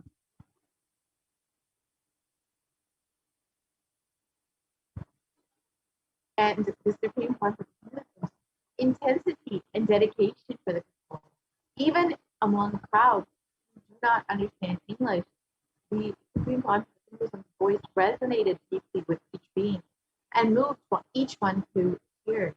Here you can see in Guadeloupe and in Brazil, the people receiving Supreme Consciousness with so much of gratitude and affection, despite not understanding any of his teachings necessarily. And in 2004, the Avatar led his disciples on the first Malayan Yatra, visiting temples, delivering satsangs, and initiating them into the super conscious breakthrough. And subsequently, the Avatar personally organized and led yearly yatras and guided individual souls, not just to physical spiritual sides, but to eternal spiritual realms.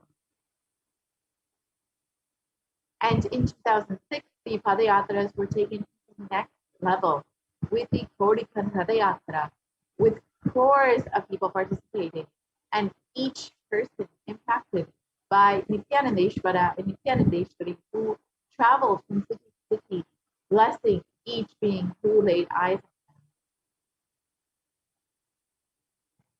them. And here's a short clip of the Kodikan Padayatra, and you can see how much people were blessed to be in the presence of the Supreme Consciousness, and how they are literally overjoyed to see just his very form.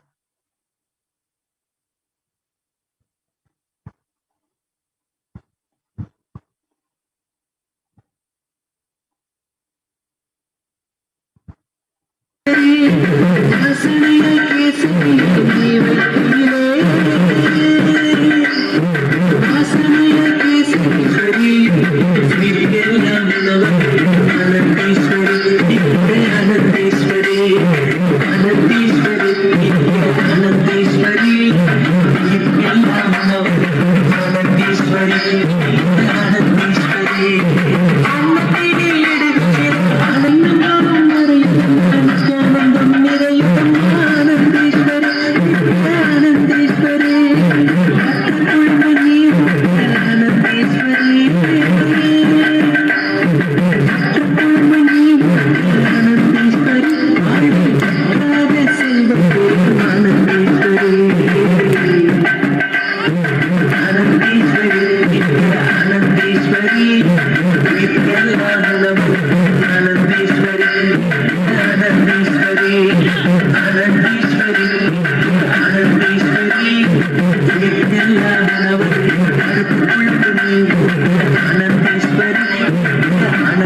And the Kodikan Radayatra culminated with the consecration and inauguration of the Garbha Mandir, the sanctuary for Nithyanandeshwara Paramashiva Nithyanandeshwari Parashakti, and the Vayuvalinga in Adi Kailasa Sadhya Bangalore, India.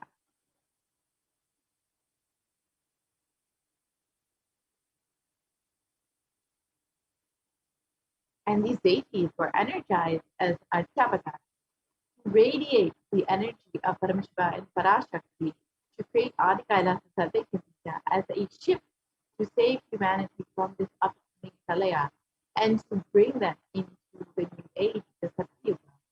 And the Supreme Concept of Hinduism created innumerable spiritual energy centers throughout India as safe havens during this great deluge.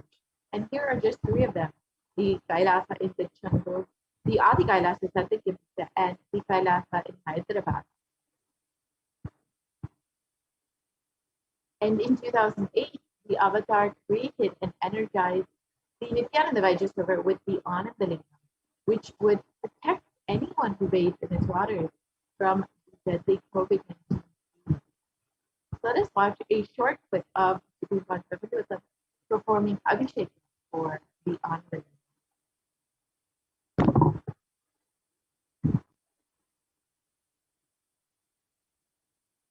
नमः सहस्राक्षाय च चतुर्धन्वने च नमो गिरिशाय च विविष्टाय च नमो मेढुष्टमाय च शुमते च नमो स्रस्वाय च वामनाय च नमो बृहते च वर्षीयते च नमो वृद्धाय च संवृद्धने च नमो अग्र्याय च प्रथमाय च नमः आशवे च जिराय च नमः शीघ्रियाय च शीभ्याय च नमः ऊर्म्याय च वस्वन्याय च नमः स्रोतस्याय च द्वीप्याय च नमो ज्येष्ठाय च कनिष्ठाय च नमः पूर्वजाय च परजाय च नमो मध्यमाय च पगल्भाय च नमो जघन्याय च बुद्ध्याय च नमः सोभ्याय च प्रतिसर्याय च नमो याम्याय च क्षेम्याय च नमः उर्वर्याय च खल्याय च नमः श्लोक्याय च वसान्याय च नमो वन्याय च कक्ष्याय च नमः श्रवाय च प्रतिश्रवाय च नमः आशुषेणाय च आशुरथाय च नमः शूराय च वभिन्दते च नमो वर्मिणे च वरुथिने च नमो बिल्मिने च कवचिने च नमः श्रुताय च श्रुतसेनाय च नमो दुन्दुभ्याय च हनन्याय च नमो धृष्णवे च प्रवृषाय च नमो दूताय च प्रहिताय च नमो निषङ्गिने च श्रुतिमते च नमस्तीक्ष्णे च वेजायुधिने च नमस्वायुधाय च सुधन्वने च नमः श्रुत्याय च पथ्याय च नमः काट्याय च नीप्याय च नमः सूप्याय च सरस्याय च नमो नाद्याय च वैशन्ताय च नमः कूप्याय च भट्याय च नमो वर्ष्याय च नमो मेघ्याय च विद्युत्याय च नमः ईर्ध्याय च तप्याय च नमो वात्याय च रेश्म्याय च नमो वास्तव्याय च वास्तुपाय च ओम नमः सोमाय च रुद्राय च नमस्ताम्राय च अरुणाय च नमः शंगाय च वशुपतये च नमः उग्राय च भीमाय च नमो अग्रे वधाय च दूरे वधाय च नमो हन्त्रे च हन्यसे च नमो वृक्षेभ्यो हरिकेशेभ्यो नमस्ताराय नमः शम्भवे च मयोभवे च नमः शंकराय च मयस्कराय च नमः शिवाय च शिवतराय च नमः तीर्थ्याय च कूल्याय च नमः पार्याय च वार्याय च नमः प्रतरणाय चोत्तरणाय च नमः आदार्याय च लाद्याय च नमः षष्ट्याय च फेन्याय च नमः सिकत्याय च प्रवाह्याय च नमः ईरण्याय च प्रपथ्याय च नमः किगंशिलाय च क्षयणाय च नमः कपर्दिने च पुलस्तये च नमो गोष्ट्याय च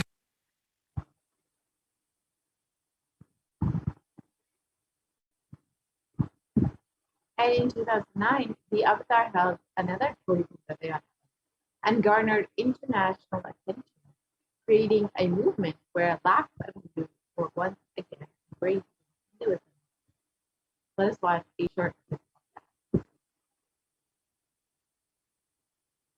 போல நின்பதம் கண்ட என் மனோ நித்ய சத்குரு நித்ய சத்குரு நித்ய சத்குரு நித்யனே நித்ய சத்குரு நித்ய சத்குரு நித்ய சத்குரு நித்யனே நின்முகம் நீ நைந்து இங்கு நிர்மலமாகவே ஆனதே இதய சக்கரம் அனகதமும் இனிமையோடு திறந்ததே நித்ய சத்குரு நித்ய சத்குரு நித்ய சத்குரு நித்யனே நித்ய சத்குரு நித்ய சத்குரு நித்ய Sadhguru நித்யனே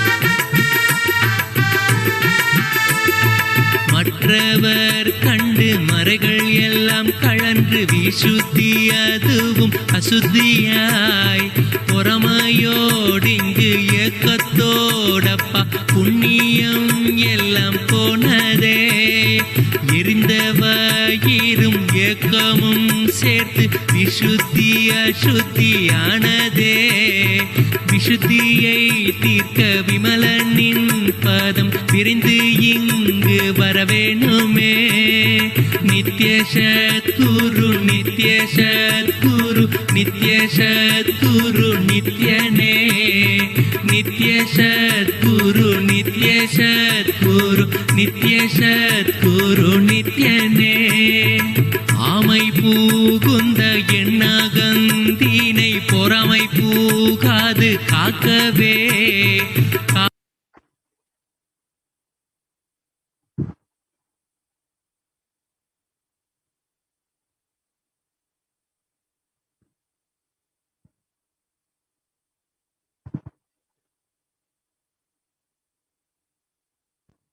You can continue to the next slide, please.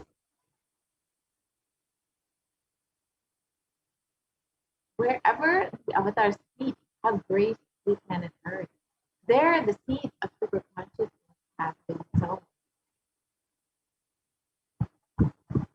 With over 1,000 Kailas enlightenment ecosystems established all over the world, over 1 billion people have been enriched by the sacred secrets from our scriptures and blessed into the science of enlightenment.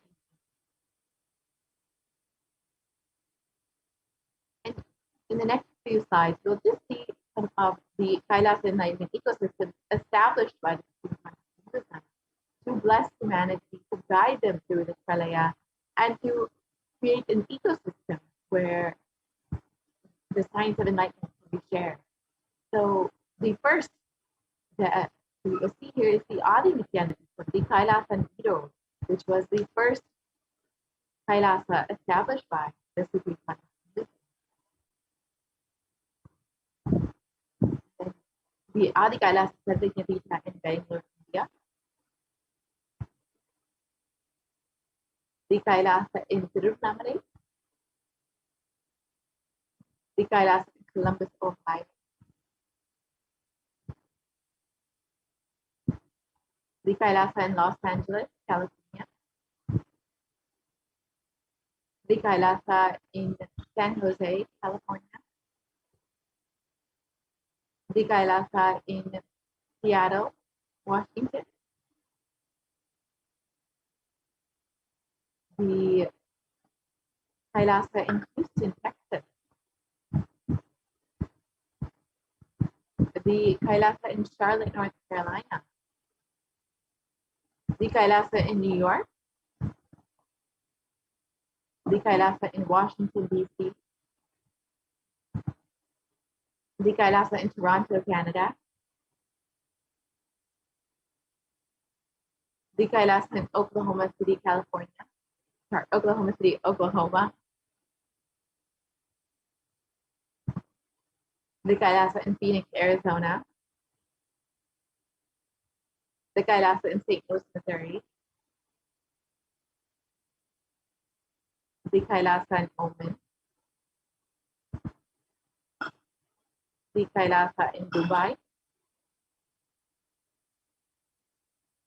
The Kailasa in London. The Kailasa in Scotland, UK. The Kailasa in Netherlands. The Kailasa in Slovakia.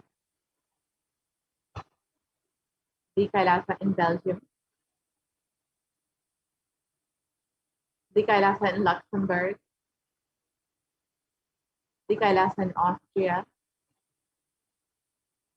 The Kailasa in Germany. The Kailasa in Italy. The Kailasa in France. The Kailasa in Switzerland. The Kailasa in Mauritius. The Kailasa in South Africa. The Kailasa in Salem.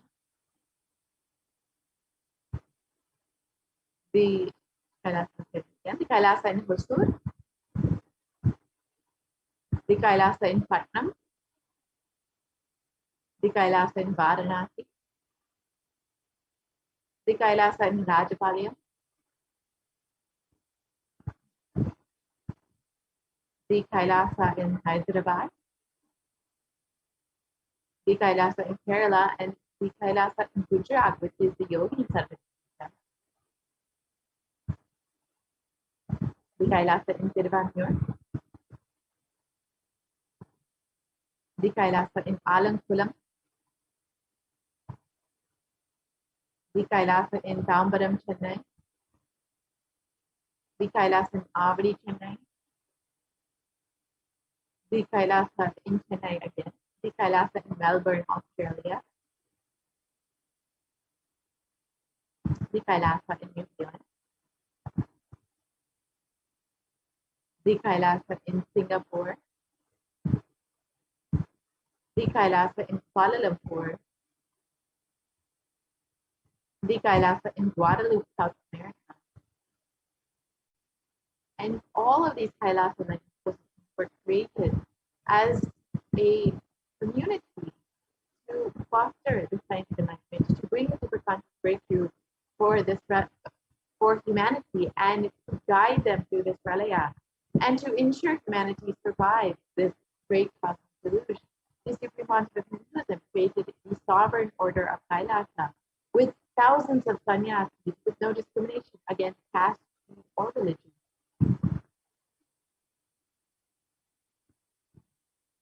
And the Supreme Pontiff of Hinduism initiated thousands in Nithyananda, the spiritual healing, who are actively healing millions all over the world.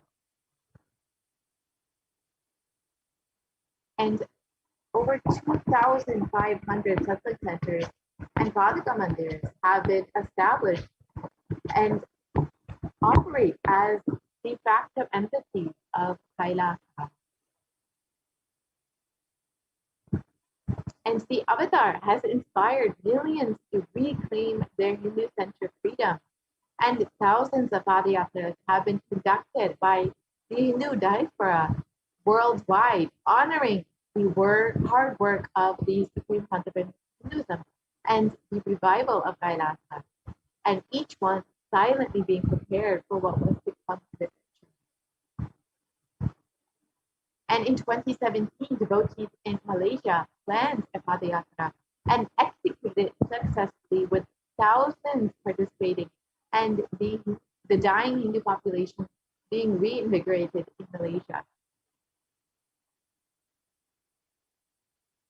And for every major festival, devotees from all over the world have conducted padayatras out of their sincere devotion and love for the avatar.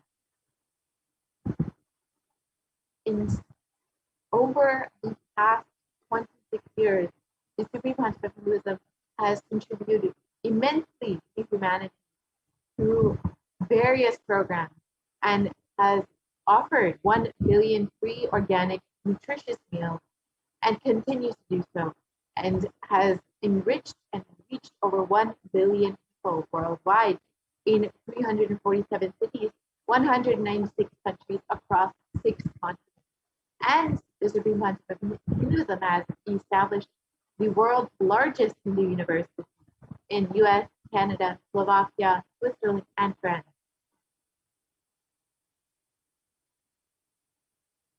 And the Kailasa is the world's largest and greatest digital Hindu nation with over 1 billion views. You can connect with us on our various platforms on social media, including Twitter, Instagram, Facebook, YouTube, WhatsApp, and many more. And you can visit kailasa.org, nithyananda.org, nithyanandahinduuniversity.org, Kailasa TV, and Kailasa Nithyananda TV to learn more about the various offerings that you can receive through becoming an e-citizen of Kailasa.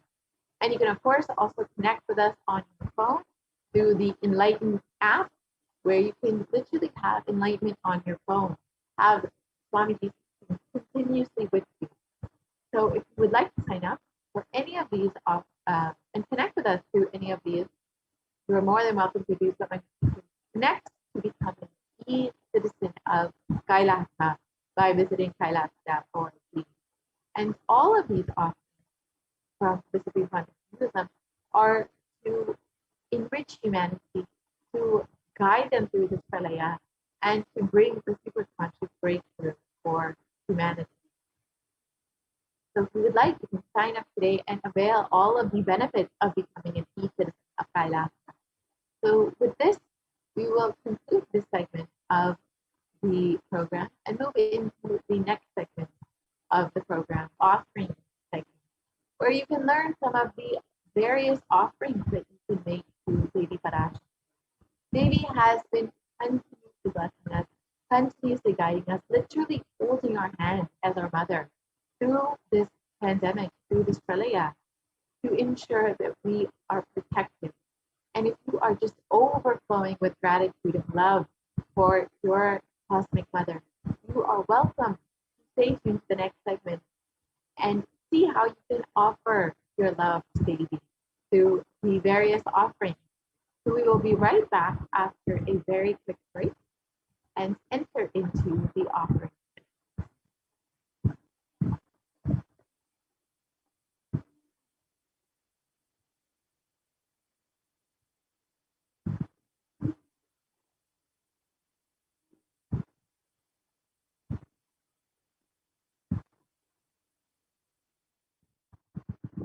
I mean by the word e-Kailasa? Listen intensely. Enlightenment ecosystem, literally enlightenment itself, in your own home, wherever you are. If you cannot come to Kailasa, it's okay. Kailasa can come to you. Kailasa coming to you, e-Kailasa.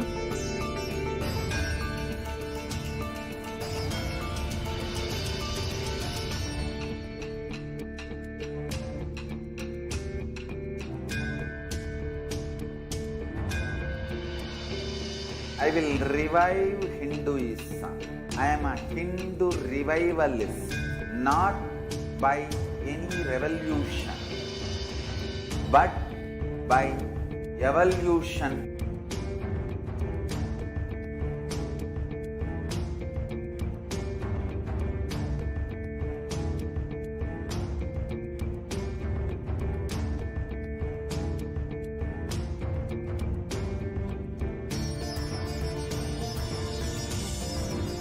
And setting model communities.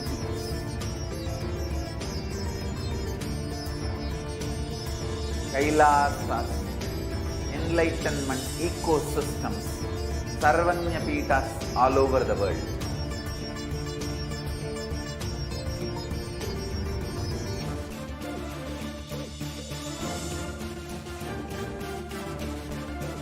all powerful cognition, knowledge. Nithyanandam, welcome back to all of the viewers. If you have been with us from the very beginning of the program, thank you so much for staying tuned, and I hope that you've been enjoying this program where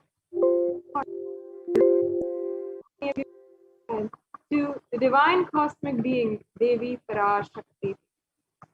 I wish and I hope that each and every one of you are enjoying this experience. And if you have any comments, questions, suggestions, you can always comment down in the comment section in any of the social media platforms that you are tuning in from. And I also would like to share with all of the viewers, if you haven't already, there will be a live special darshan, Bhava Samadhi darshan of Devi Parashakti at 6 a.m. Indian Standard Time on the 20th of August, and that's just not too far away. And I'm so eagerly awaiting the divine darshan of Devi Parashakti. If you have been joining in for the last few weeks during the month of Adivelli, it's been an absolute exquisite spiritual feast, the darshans that each and every week the Supreme Pontiff of Hinduism is gracing as Devi Parashakti in her divine forms. It has just been, I can say, a feast, absolutely fulfilling,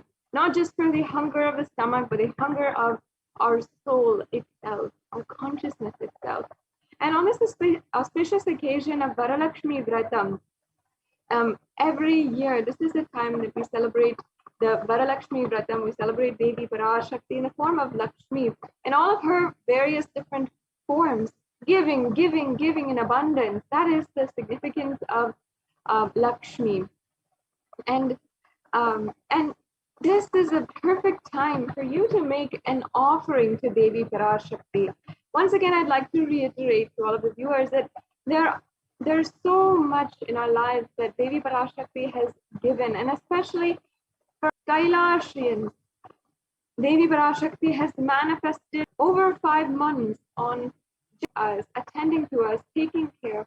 No matter where we are in the world, no matter if we are joining in from Kailasa's de facto spiritual embassies, or if we are joining in on our own, just connecting through social media, if we are connecting, Devi Parashakti has made herself available, manifesting through the Supreme Pontiff of Hinduism, answering our questions and giving us and granting us our boons, revealing the past, present, and future, guiding us through these extremely intense and strenuous times. And especially for us Kailashians, we know, at least we know, and if I'm talking to any of you Kailashians out there, we know that Devi Parashakti has literally made us feel as if we are inside, we are in the calm of the storm. While so much is going on outside, social upheaval, a global pandemic, lockdown in all fronts, we are safely sitting inside attending Paramashivoham program or attending the Kailasa courtyard sessions. If any of you are tuning in right now and joining us, this is the time that we can offer our gratitude for being a part, for Devi Parashakti manifesting our lives, making herself available and helping us. These offerings are a divine gift of pure love, devotion, and oneness. And these might be extremely foreign to you, these concepts. Pure love might be something that you don't believe in, devotion, something you never experienced, and oneness, you can't even relate to it. And you don't ever feel oneness and maybe not even experience what it might be like to experience yourself as one with all of existence. But understand that in Sanatana Hindu Dharma, pure love, devotion, and oneness are the very core fundamentals in a very real experiential way. Nowadays, we don't offer gratitude in our lives for anything, even the smallest of things. We're not able to have that gratitude and appreciation for all things in our life. And we usually deal things with a give and take. In the Guaranteed Solutions book, the Supreme Pontiff of Hinduism has authored himself and given so many different programs on this very subject of opening gratitude in our lives and going from discontentment to gratitude. He narrates a beautiful story. He says that one day a man was asking God, praying intensely to God, that he would like $10 million. And he said that, I'd like $10 million. Please give me $10 million. If you do this, I promise, I swear that I will offer you 20% of the $10 million. And then he said, if you don't believe me, you can take $2 million and I will keep and you can give me the $8 million that's remaining. Understand that our dealings, relation with the whole universe, with God themselves, is a dealing. It's a negotiation. If you give me this, I'll give you this. And we always like to negotiate with the divine. Even God, when it comes to religion, prayer, and when it comes to the most sacred part of our existence, belief itself, and our religious belief system, it always comes down to a give and take system, a barter system. However, this is not the way that Sanatana Hindu Dharma works. We often lose gratitude in our lives and take for granted everything that we are experiencing. When we just start to feel gratitude and we consciously build gratitude towards the conscious energy, towards the cosmic energy and the existence itself, that's when things start to flower for us. Gratitude ultimately is a way that we reach the ultimate oneness with the divine, the experience of oneness with the divine. There's another beautiful story from the same chapter from Guaranteed Solutions book by the Supreme Pontiff of Hinduism, which the Supreme Pontiff has authored and given so many different programs for millions of people across the world. The story goes that one day another man was asking God, and he was extremely faithful towards God. He was every single day he was praying to God and everything. And he said he prayed that in a very near-death experience, he saw his whole life as if he was walking on the beach. And he saw many times there were two footsteps and two pairs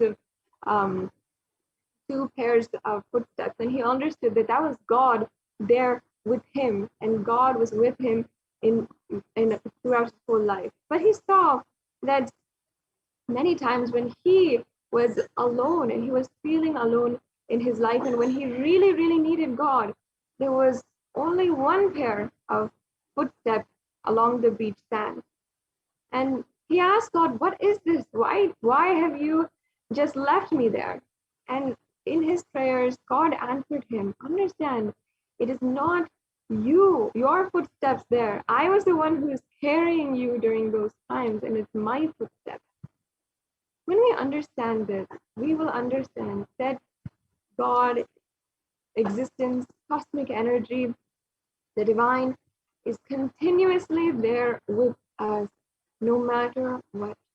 The Supreme Pontiff of Hinduism has enriched, has transformed the lives of millions with just the enlightening touch, the diksha that he is giving.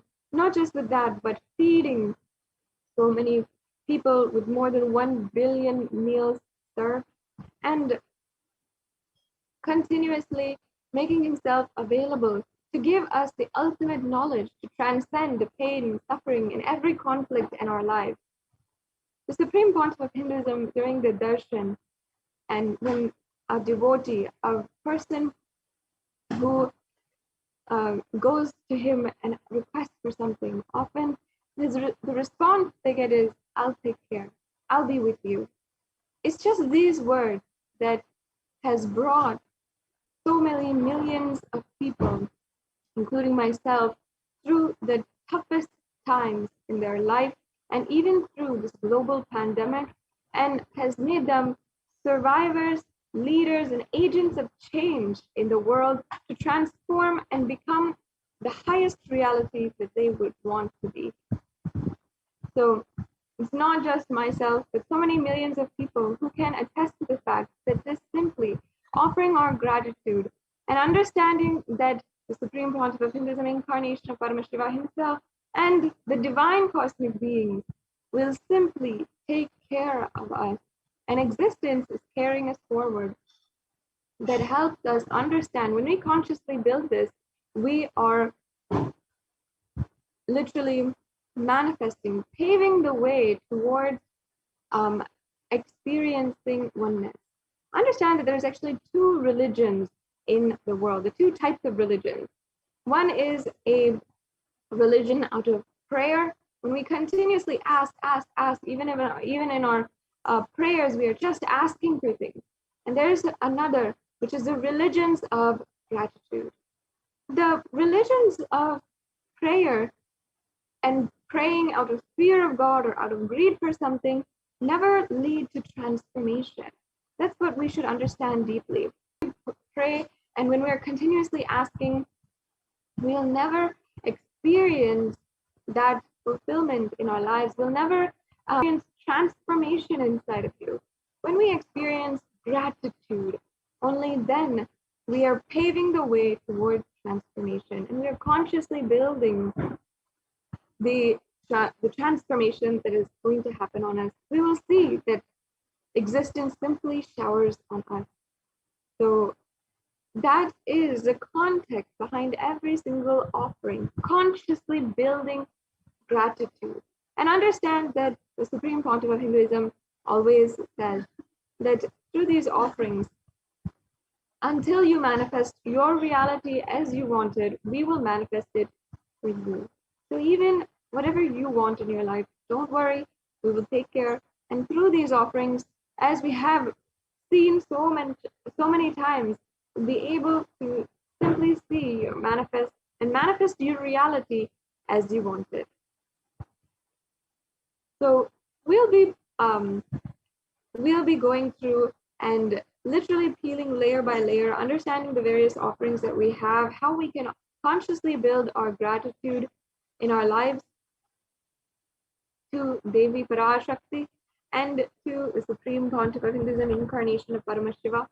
And before I enter into this segment, I would like to first offer my love, my gratitude to Devi Parashakti through this Dhyana Shloka. And the Dhyana Shloka is nothing but the beautiful remembrance of Devi Parashakti, remembering her beauty, her radiance, her resilience, and her power, and admiring that for myself, cherishing that within my inner space. And now let me chant the Dhyana Shloka, and let us all be in that space as we are entering into this segment. Indunivabeda karavahinayanam syat pankajabharabhaya japakshasarayuktam angahimabhushana vichitravasanam syat tunga mukkattojvala manonmani swarupam.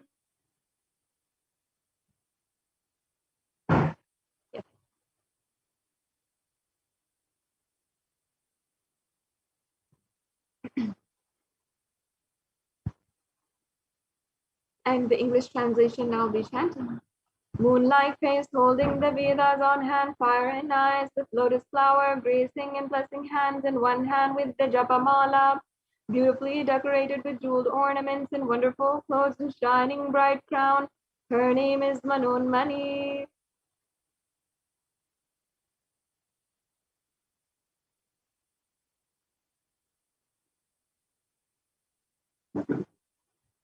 ध्याये देवीं त्रिनेत्रां शशिनिभवदनां वेदहस्तां ददानां सव्ये पद्मं वरदमपरे चाभयं चाक्षमालां दिव्यैराभरणैर्विभूषिततनुं ब्रह्मादिभिः पूजितां देवीमेव मनोन्मनीं प्रतिदिनं कामत्रदात्रीं शुभाम्.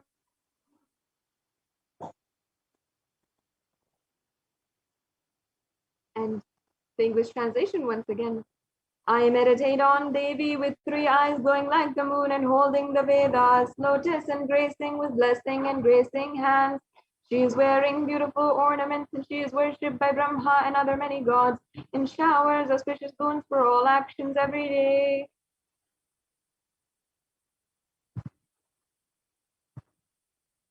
Yes. So having invoked, cherished, offered our love to the presence of Devi Parashakti herself, now let us peel layer by layer and understand the context behind the various different offerings that we have today. Understand, as I had said and shared with each and every one of you the context beforehand, these offerings are consciously building our gratitude. And Sanatana Hindu Dharma is a religion of gratitude, not of prayer. And when we only consciously build our gratitude, do we have that as a jumping board into the experience of oneness with the entire existence. So now, here we have the significance of the divine element gold. Gold has a lot of economic and social value nowadays. And of course, not nowadays, but of course, since time immemorial, since we itself know for all of human civilization, gold is a very valuable item. And it's an element not just of economic and social value, but sacred value, a sacred sentiment behind it. And it has so much of sacred properties behind as well. It's not just something that is a lot of money, or it's not just something that can place value in your relationships when you give it as a gift, but it has sacred value. Understand that gold is a divine element. It purifies anything that it touches, and it's an element of spiritual significance and great spiritual power. It infuses sattva energy inside of anyone who touches it, even anyone who wears it, or anyone who sees it, or anyone who operates in its vicinity. And that is why gold is present in all the scriptures, the Agamas, the Vedas, the Shrutis, Smritis, Itihasas. It's a very, very fine alchemy product, which can be literally implemented as a superconductor for super consciousness. In Hindu scriptures, the gold is offered in the rituals, and in the Hindu civilization, everything was built in gold and exchanged in gold. When one was to be saved from life-threatening diseases, gold was offered as a ritual fee. And kingdoms were built with huge doors of gold. The streets would have huge columns of gold. Imagine the city of gold that we have always, from the very young age, dreamt about is actually sourced from the Vedic scriptures and from Vedic civilization itself. In fact, we know for a fact that even all of the conquests in India from the very beginning of the colonial times, and even in the times when there was no flight, no cars, and people were going about exploring the world on ships, India and the Hindu civilization was known for its riches, and it's just a city of gold. And that is why people were attracted there in the first place, just because it was just a city upon city of riches. It was a whole civilization that they had so much. And that is because we knew that gold is a supreme element for offering gifts and for literally understanding the sacred context, and literally where we understand and see all divine beings, all existence itself as divine itself. Gold is the only way that we can literally show to the world and literally experience that exuberance, that rich energy, because it preserves the enlightenment energy forever. And you'll see that many of these offerings today that you can make to Devi Parashakti on this very auspicious occasion that's coming up of Varalakshmi Vratam, many of these offerings are in gold. So you will, even on this day, it's very popular and very a custom, I can say, a tradition, where we can offer the gold coin as a gold coin to Lakshmi and do the Sahasranamam and do the japa of Lakshmi's name, because then Lakshmi simply pours. When we offer that out of our gratitude with whatever we have, and we offer, literally Lakshmi simply pours and helps us manifest that ultimate abundance in our life. it's a very special occasion for you to be offering, not just today night, but also tomorrow morning during the Bhava Samadhi darshan of Devi Parashakti. And even until today, understand, even until today, the Meenakshi Amman temple in Madurai, the oldest temple that exists, there is the very jewels that Devi Meenakshi, when she was living, the sovereign queen ruler that ruled more than 800 to 1000 years back, when she was ruling, she had literally worn these jewels, and those are still offered in the worship and alankaram to the deity of Meenakshi today. Is the power that literally your sacred sentiment, your love for Devi Parashakti can be immortalized into it and offered again and again and again, and literally offered until time exists itself. So this has literally so much of value in each and every one of these offerings. And once again, I'm saying that there's such an auspicious time as well to offer for the Varalakshmi Vratam occasion. So let's now enter into all the different offerings that we have today. We have the E-Hundi offering first. This is a very simple offering, and in our tradition, Hindu tradition, it's not just offering we make for our special occasions, or we make for when we are going on into something new in our lives, and when we have decided, yes, God has given me everything in my life, let me move on to the next. That's not the only time that we offer, but every single day we offer out of our gratitude for giving us the energy to move to the next day, to see the whole life with newfound inspiration and so much of energy. We offer this E-Hundi offering. And in fact, we go to the temple every day because we are naturally attracted to a higher power.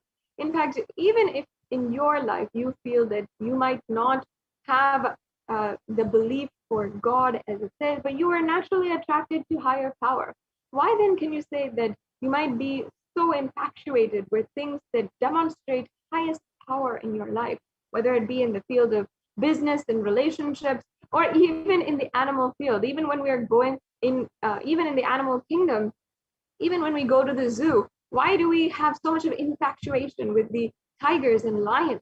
Because they demonstrate power. And somehow we are reassured inside of us when we see the higher power in our life. And in Hindu civilization, we understood that, we knew that the existence of divine energy literally gives us that reassurance. And for just that giving us that reassurance, yes, I know the existential energy is there, it's taking care of us continuously, we offer out of gratitude. That is the significance of the Kundi offering. And every day, even I remember every day when going to the temple, even if my whole family was a part of the temple and we were so involved in the temple, simply we will offer a few coins, $1, how much ever we want into the hundi. My mother would give me a few coins and I will simply just offer, put it in the hundi. And it was not out of a prayer or anything like that, but just simply because we'd like to offer, and Devi Parashakti has made herself available for each and every one of us. So that experience, to complete the experience of the temple for you, we have brought that to the digital platforms, and you can offer it through the e-hundi. So this is once again a general donation that you can make. A general donation that you can make either out of on the YouTube super chat is one option, where you can, if you are joining in from YouTube and you know it's a super chat option, or you can go through the payment links and the payment gateways in order to make an offering through the e-hundi. And of course, here we have the verse from the scriptures, where it shows us how Devi Parashakti is the acceptor of all devotion. Bhakti Priya, Bhakti Gamya, Bhakti Vashya Bhayapaha, Shambhavi Sharadaradhya, Sharvani Sharmadayini. Of true devotion and is realized through true devotion. She can be won over through true devotion, and she removes all fears.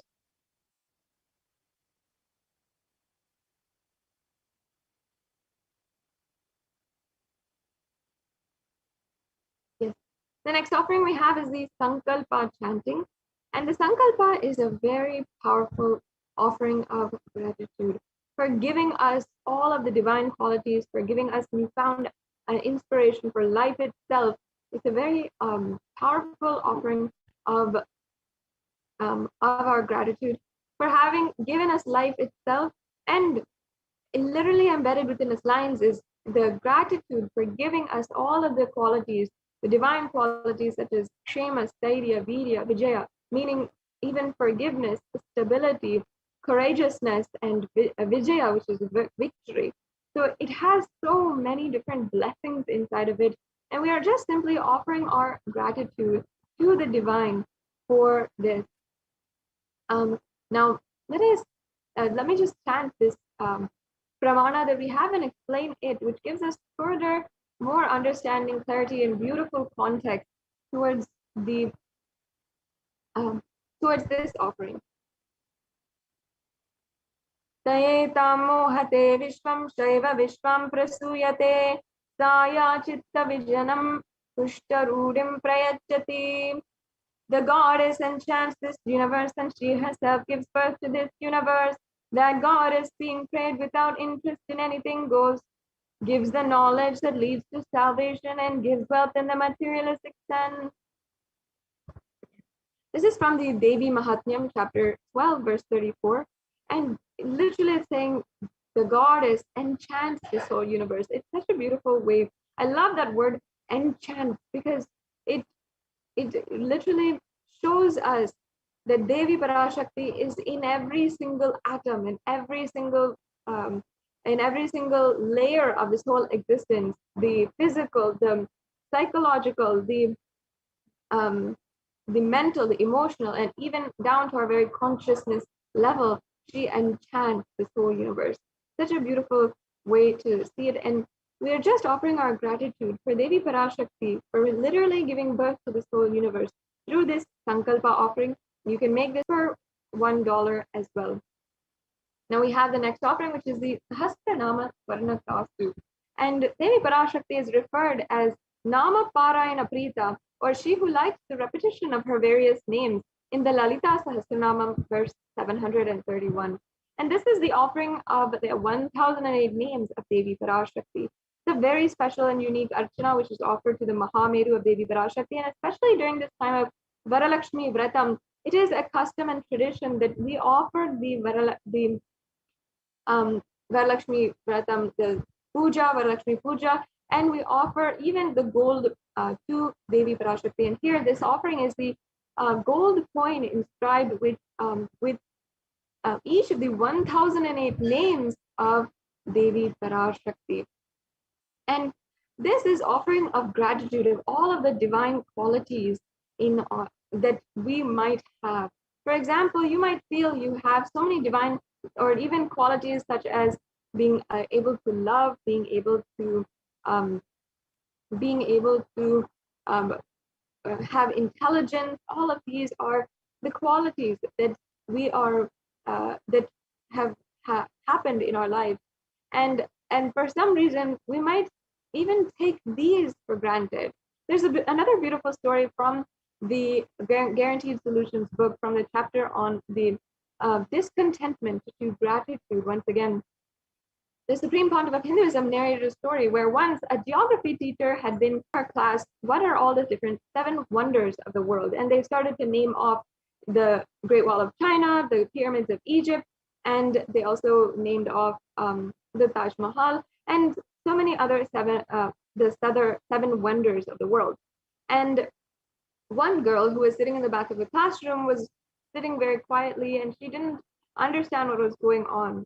And the teacher asked her, "What's going on? Why are you not participating?" And she said, "How can there be only 7 wonders of the world? I have so many different wonders I can list off. I can see, I can hear, I can experience my life. I can love, I can laugh. All of these are the wonders for me." And then immediately there was a penetrating silence in the whole classroom. The teacher herself was in awe that a small child can understand so much about our life and how much we take for granted. When we are offering these Sahasranamam, we are literally remembering each of the divine qualities, the qualities which are innately inside of each and every one of us. You'll see many of these qualities and all of the embodiments of Devi Parashakti, the names of Devi Parashakti are different forms and different names that we chant and are innately actually a very divine quality, a representation of a energy. For example, intelligence is Saraswati. Like this, we literally are offering this to Devi Parashakti, and we're remembering her divine qualities that she imparted on us and that we enjoy today already. So you can offer your gratitude for giving us these divine qualities. It's not something that simply came out of nowhere. It is something that existence had evolved, had ensured. The biological evolution happens, the physiological evolution happens, the psychological evolution happens, and from there only we actually are able to have these qualities today. So let us offer our gratitude for all the divine qualities that Devi Parashakti has given us, that she herself embodies. And you can offer this Sahasranama Swarnaka. So once again, this offering is very auspicious during the Varalakshmi Vratam and can bring so much more auspiciousness in your life just if we offer our gratitude. You'll see how Devi herself showers on us.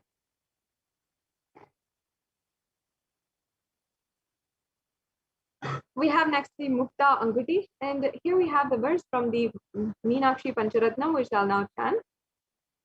Mukta Haranala Kirita Ruchiram Purnendu Vaktra Prabham Chinjannu Puri Kinkini Manidaram Padma Prabhava Suram Sarvabhita Palapradam Girisutam Vani Rama Sevitam Meenakshim Pranatosmi Santatamaham Karunyavaram Nidim.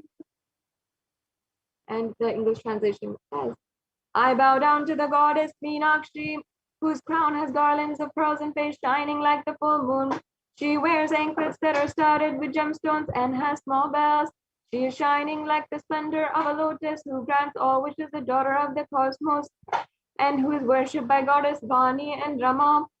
I remain ever bowing to the goddess Meenakshi, the ocean of compassion. Yes. Devi Meenakshi is the embodiment of whom. Always, just to remember Devi Meenakshi is something that brings so much of joy. And Devi Meenakshi actually is the embodiment of compassion. In human history, we have even human history that is anthropologically and archaeologically recognized today. We have even when humans started first living and started first even being in the hunter and gatherer mode, they lived in separate tribes all over the world.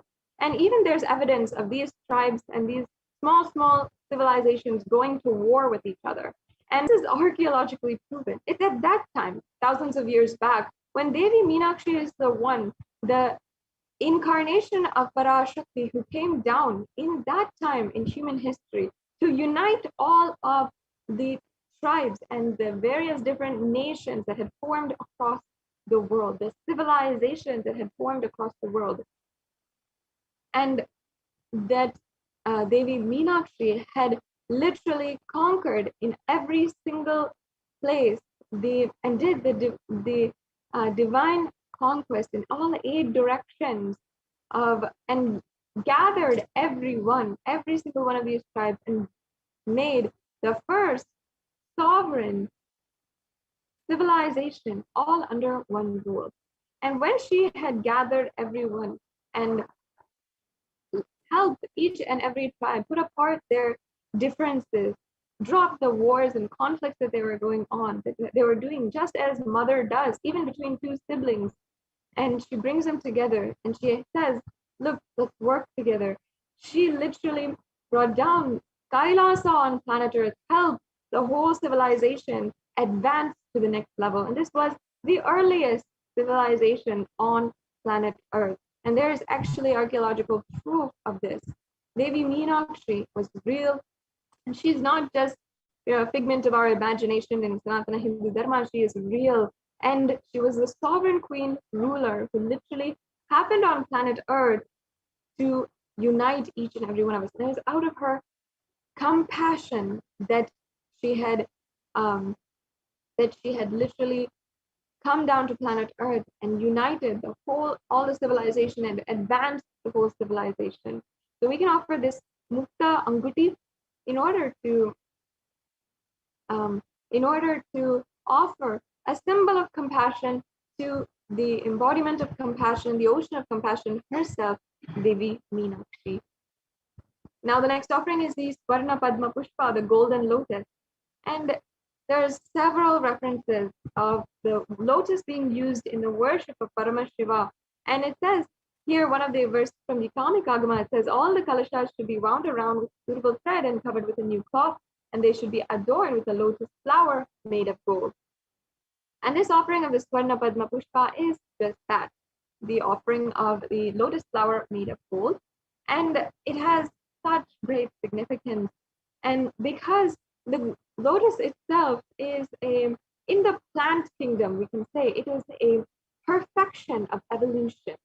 Because no matter what kind of adverse situation it might be in, for example, even if the lotus is in polluted waters or it is in pond waters, it still retains its divine qualities, which flowers, plants cannot do. If you see many plants, they're not able to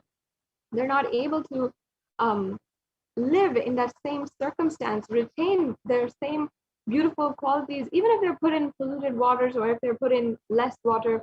But despite having little to no water, the lotus still retains its divine qualities.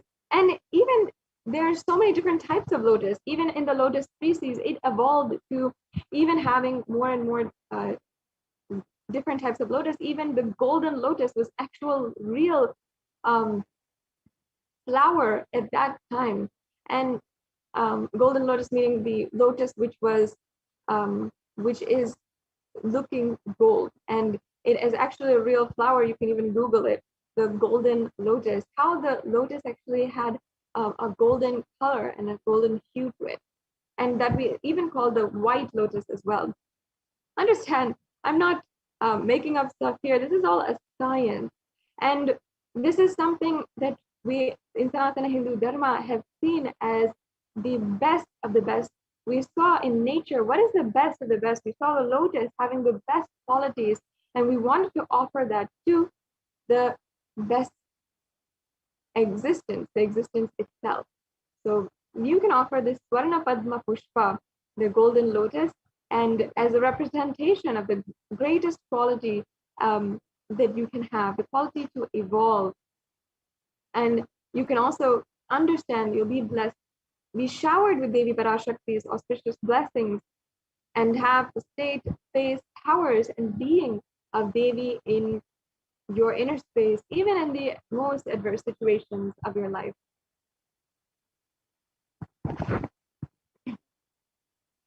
The next offering is the Swarnameti, the golden soul ring. And here we have a golden jewelry which you can offer to Devi Parashakti. And as I said, these offerings of golden jewelry, the offering of gold has so much of significance, and it's literally immortalizing your love to Devi Parashakti for thousands and thousands of years. And there's a beautiful verse from the Saundarya Lahari composed by Adi Shankaracharya, where he literally sings the glory and the greatness of Devi Parashakti and Devi Parashakti herself. And he comes down to say, yes, her smile is so beautiful. Her hand, the Abhaya Mudra that she gives is so compassionate. And he describes Devi Parashakti. Even he says that her very toenails leave aside everything else in the Devi Parashakti, the greatness of Devi Parashakti. But even her very toenails, the last inch of her body, is so beautiful, and it has the power to literally remove the darkness, remove ignorance from your life, and to remove from the minds of devotees the ignorance and the pain and the suffering. Understand that this reflects the concept, the cognition that we have of all of existence. It's even the last inch, the last beings that you think about, the stones, the rocks, even that we worship, we invoke, we see as God itself.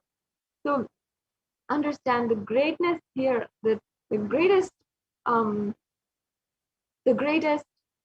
beauty of Devi Parashakti that Adi Shankaracharya had described, and how we are literally offering gold, offering and adorning the embodiment of Devi Parashakti with a toe ring. And nowadays, it's become a fashion statement to wear toe rings and that kind of thing. But understand that in Sanatana Hindu Dharma, we have the real context behind why we are adorning ourselves, why we are adorning our Devi Parashakti with the toe ring. Understand, actually, every woman in Hinduism is worshipped as Devi Parashakti. Even upon her wedding ceremony, she is adorned with this toe ring. And in Sanatana Hindu Dharma, we offer our gratitude to Devi Parashakti for embodying these great divine qualities, and we offer the gold toe ring as well. So you can make this offering also, and you can go to tiny.cc/Devi-offerings if you'd like to go ahead and make these offerings, any one of these offerings as well. The next offering we have is the Swarna Mantika, another beautiful offering. See, when we offer our gratitude to Devi Parashakti, only then will we feel that we would like to serve. We'll feel, yes, you've given me so much. Let me do at least any small thing to serve you, to ultimately just simply give your love. The love which you have poured on me, it will just go back, and it becomes a cycle of love. And any of the gold jewelries that we are offering to Devi Parashakti is simply an adoration of Devi Parashakti. And we adorn Devi Parashakti with all of the love that we have for her, which ultimately she herself gave for us. And that is the cycle of gratitude that in Hindu civilization had actually created such an advanced civilization. So here we have the golden hairline jewelry, beautiful representation once again. The Mantika represents the nectar flowing from the Sahasrara chakra, which is fully open. And the Sahasrara chakra, if you don't know, is the chakra of the crown center. So at the very top of your head, and that is actually represented by the 1,000-petaled lotus. So there you have another reference for lotus. And the 1,000-petaled lotus, when it blooms and you experience the bliss of gratitude in your life, that is represented by the Mantika. And Devi Parashakti is the very one who was initiated by Paramashiva. Her Sahasrara chakra opened, and we represent that the nectar overflowing from Devi Parashakti and her open Sahasrara chakra with the Mantika. So now we have the verse here, and it also says that Devi Parashakti is the Shuddha Sarabi Varshani, she who makes that beautiful nectaral experience happen in us and makes the nectar flow from all of our nerves. The very pleasant experience of the ultimate. Such a beautiful verse. Yes. Now, next we have the next offering here. And I'm going to be going through the next offerings very quickly because we already are in time for the next segment here today. And we have the Pratyakshapada Puja next. And in this Pratyakshapada Puja is an offering to the Supreme Pontiff of Hinduism, the Jagat Guru, the Guru for the whole universe, who has literally come down in order to take us through this pralaya, help us sail through this cosmic deluge. And whether it is Adi Shankaracharya who composed the Sri Guru Paduka Stotram, and he sung the greatness, the glories of the Guru Paduka, which literally, as he says, is the boat that takes us through and helps us through the Ananta Samsara Samudra, the endless ocean of endless ocean of samsara, pain and suffering. Or whether it is Sri Satya Sai Baba, who as another incarnation of Paramashiva, who sung the greatness and the glory of Guru in the first lines he ever uttered after his incarnationhood, where he says, Manasa Bhajare Guru Charanam. And he said, literally, that means my heart, my whole being, my whole Manasa sings Bhajare, the glory of the Guru Charana, the Guru's Padukas or the Guru. And even if it is of course, the Supreme Pontiff of Hinduism himself, who has narrated, has initiated so many millions of people into the very Guru Tattva itself and the Guru disciple relationship, where he himself is manifesting as Arunagiri Yogeshwara and helping each and every one of us manifest enlightenment itself. So in all of these ways, the Guru Paduka and the Guru is such a beautiful way in our lives to attain enlightenment. And not only that, they have already given us so much. So offering of the Guru Paduka Pratyaksha Pada Puja is one of the best ways you can offer your gratitude. We also have the Vastra Seva as well. And the Vastra Seva is another way you can offer your gratitude to the one who has literally given us the protection of every single moment in our life, has given us protection. We're just giving this sacred thought, offering our respect, offering our love and adorning him, and offering us and saying, at least let me clothe you and protect you, decorate you in any way that I can. Yes. So this brings us to a conclusion of all the different offerings. I hope that some of these offerings have ignited your yearning to experience the ultimate oneness in your life. And you will be able to see there are several different offerings that you can do today. And that there are several different levels of the offerings. You don't have to feel any impossibility. That's another beautiful thing. Understand again that the Sanatana Hindu Dharma is not a religion of prayer, it's a religion of gratitude. And gratitude can only help us pave our way towards enlightenment, an experience of oneness itself. Seems to be there's technical glitches. I think we can stop this screen share and restart if it need be.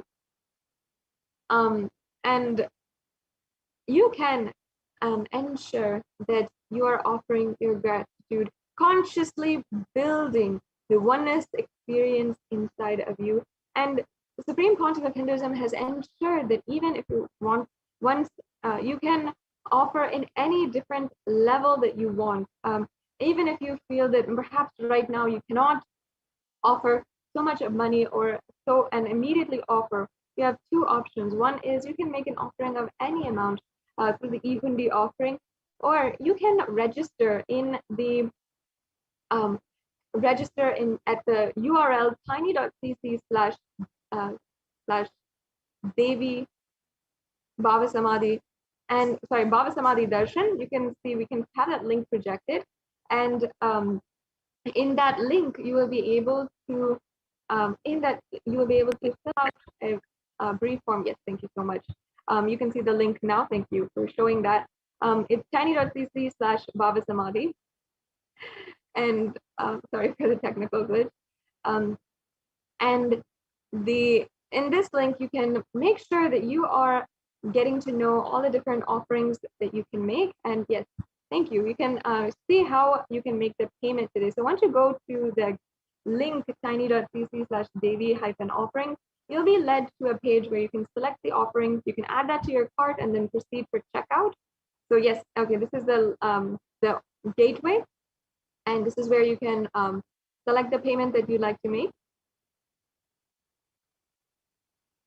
Select the offering that you'd like to make, and then you can add that to your cart, and you can proceed with the next step. So as you can see, as all of us are going online nowadays with even our shopping and everything, now Kailasa has brought to you making an offering through the digital platforms. So in this few short steps, you can simply make an offering, and it can be a very easy experience for you in just a couple of clicks. And you can also make an offering through the YouTube super chat. If you're joining us from YouTube, which I know that many of you are, I see the comments and the interaction. And you can always make a donation through the YouTube super chat, which YouTube has very coolly given us a way to make a donation and make an offering if you want as well. And as well, if you want to know of the future offerings, I invite you once again to go to the link. Oh, here we have the YouTube super chat. And first of all, I invite all of the viewers, if you are joining with us from YouTube and you're not already, please join on you can become a member of this channel, and that gives you access to more than 7,000 videos and more than 20,000 hours of the various different solutions for your life brought to you, revived by the Supreme Pontiff of Hinduism. And you can also use this platform in order to make a donation if you want to, and in order to make an offering. So you can go to the YouTube super chat. You can see the $sign in the right-hand side corner of the chat, and then you can make a donation. You can make a donation through the credit card, through debit card, or through PayPal today. So, yes, I see so many of you are watching, and many of you have made donations. Thank you so much for your offerings and your donations towards Kailasa. It's always so amazing, and being able to interact and see each and every one of you commenting and making excited comments.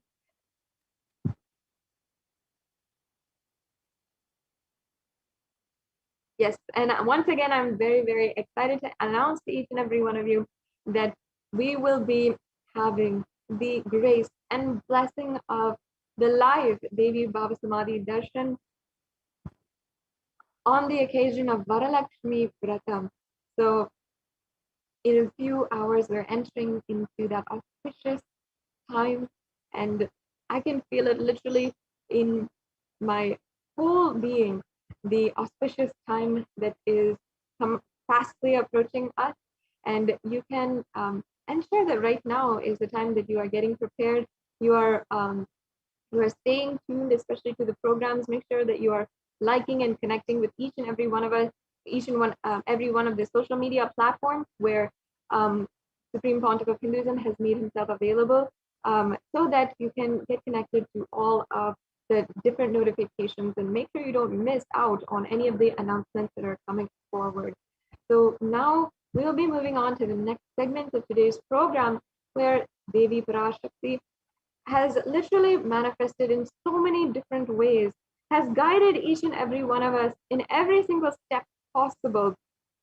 And even through the form of the Supreme Pontiff of Hinduism, taking care and ensuring that even during the pandemic, the ongoing pandemic that is going on, that each and every Kailasa that Supreme Pontiff of Hinduism has established is opened up as a multi-quarantine center. And we have joining with us a representative from the Adi Kailasa Sarvagnya Peetham, one of our most senior sannyasis, who has literally been hard and been contributing and been in the very ground level, working continuously in order to bring and open up this very beautiful opportunity and saving the lives of millions of people that the Supreme Pontiff of Hinduism has literally made available and has been on the ground and ensuring that is happening and being executed, and protecting, saving the lives of millions of people. So we'll now be entering into the next segment of today's program by Dayami Swami. It's always so nice and so amazing to me, at least, to be able to introduce Dayami Swami to all the viewers and share the next segment in today's program. So we'll now be entering into the next segment, and we will understand how the Parashakti has manifested and has literally been taking care of millions of people through the hard work of the Kailasa quarantine centers and Kailasa COVID care centers that the Supreme Pontiff has opened up. Thank you, Ma Sadashivapriya. Nithyanandam, everyone. Welcome back to this segment of this revival. In this segment, we are going to see the revival of the temple sciences and ecosystem by the Supreme Pontiff of Hinduism. With the blessings of the Supreme Pontiff of Hinduism, Jagat Guru Mahasannidhanam, His Divine Holiness Bhagwan Nithyananda. Let's start with the Sadguru Vandanam. Nithyanam Paramasugadam Kevalam Jnanamurtim Dvandvatitam Gagana Sadrusham Tattvamasya Dilaksham Ekam Nityam Vimalamachalam Sarvadi Sakshi Bhutam Bhavatitam Triguna Rahitam Sadgurum Tam Namami.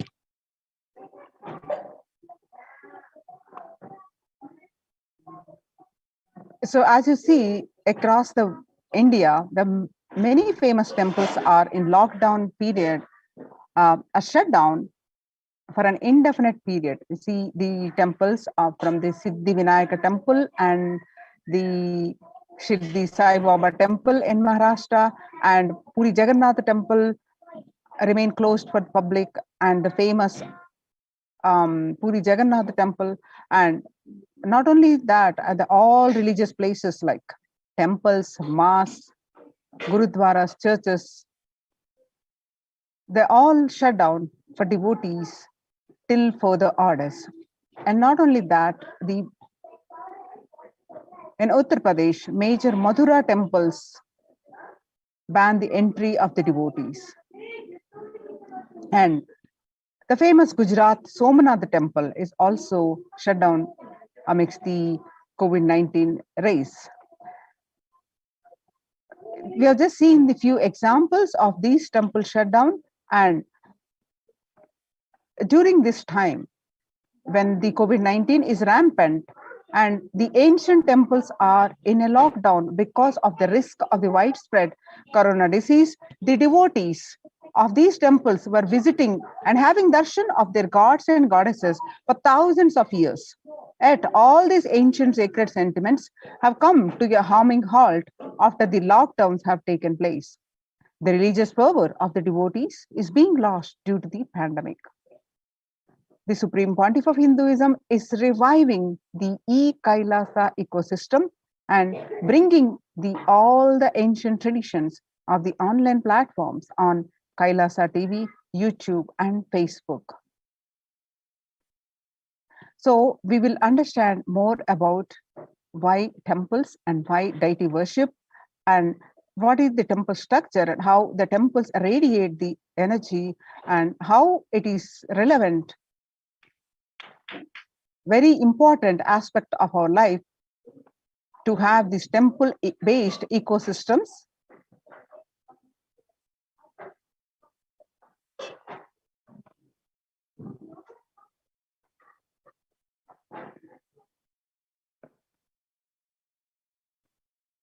The temple ecosystem of Kailasa.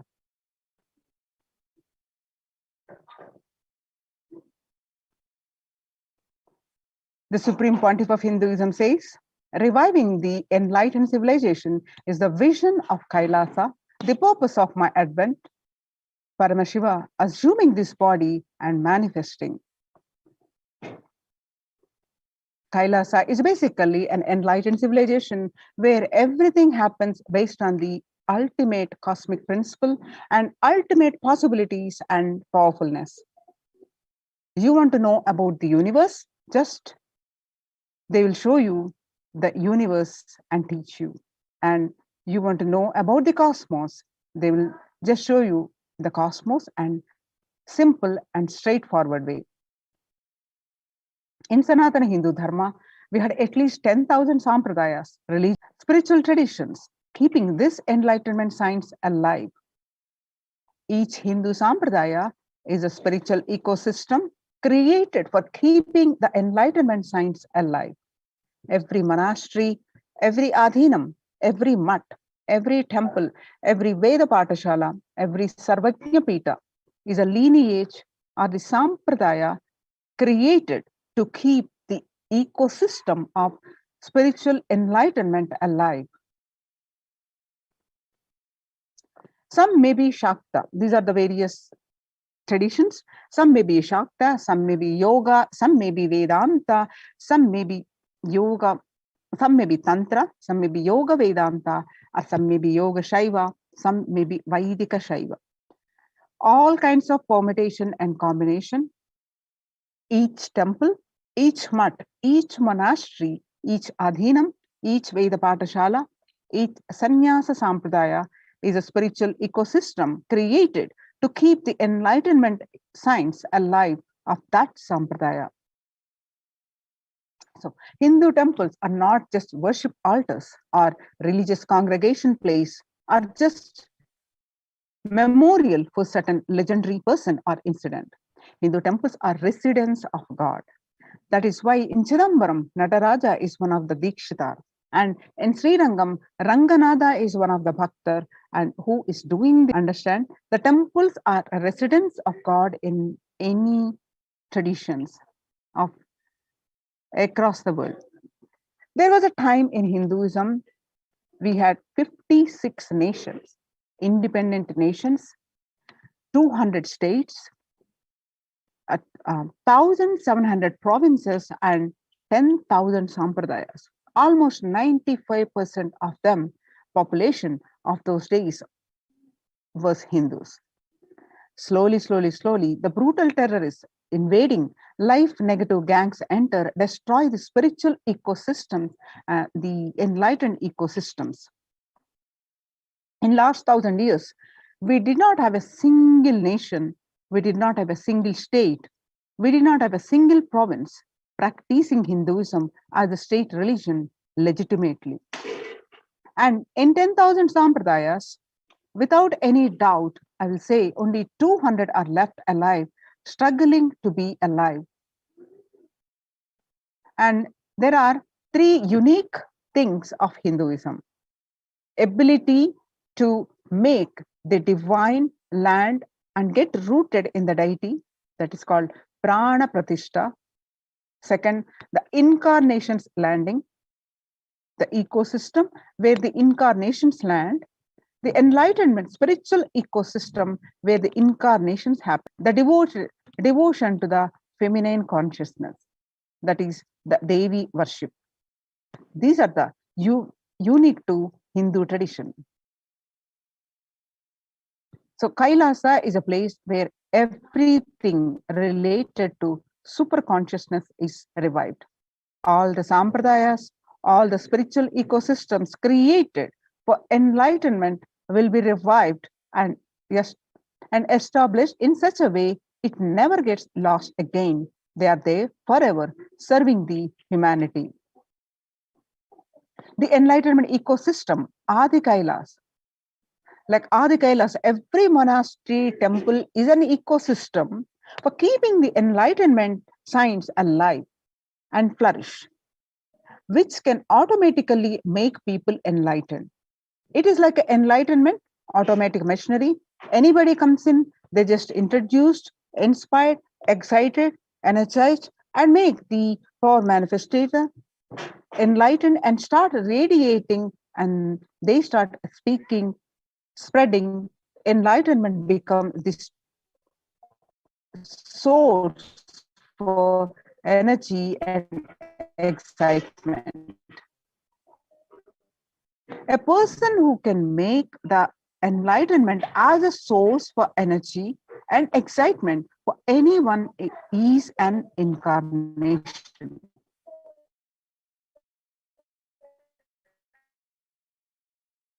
Fortunately, we are successful in making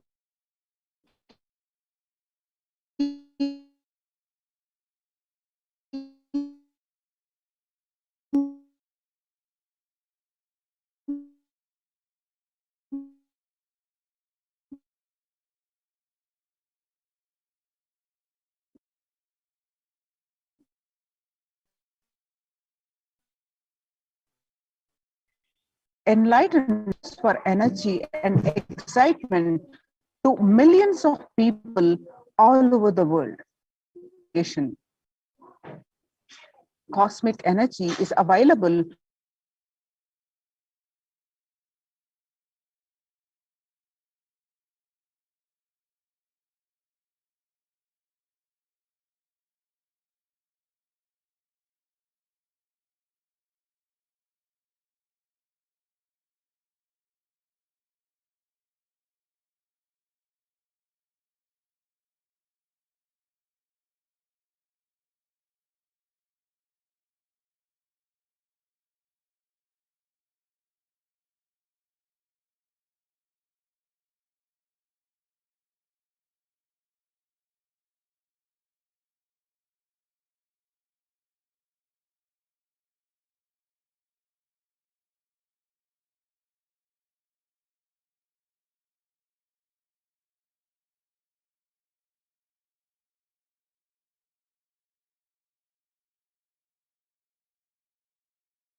Sorry for the technical glitch.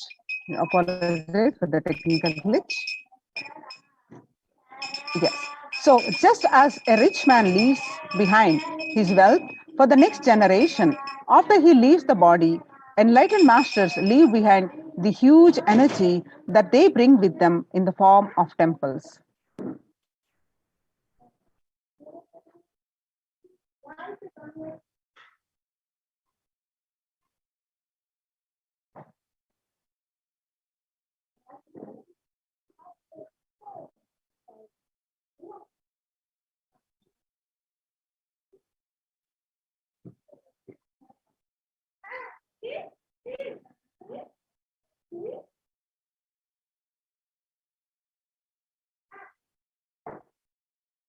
So, for instance, the four main Shankara Pitams were established by the 18th century master Adi Shankara.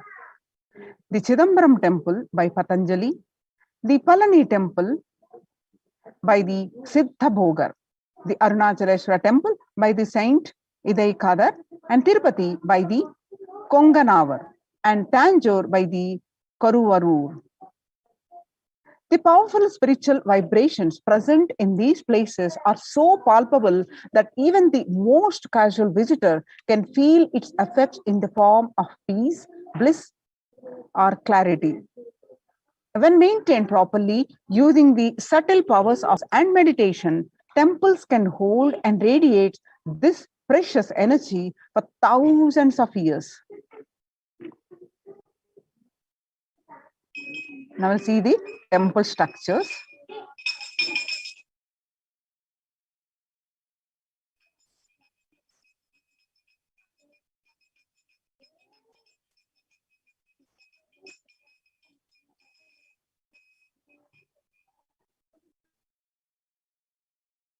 In Hinduism, temples are designed as energy centers, energized by the great enlightened masters to radiate the enlightened master's presence even when they leave their body.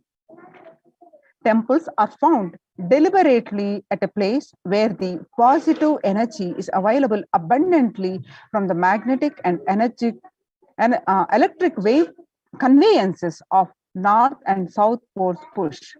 The idol of God is set in the core center of the temple, known as Garbhagruha or Sanctum Sanctorium. This is the area where the Earth's magnetic field is discovered to be the most extreme. Therefore, it is the energy source. The Dvajastambha, the flagpole, behaves as a transformer. The huge domes are for amplifying the energy. The temples were systematically built for the transmission of energy on a large scale. Temples and the enlightened masters.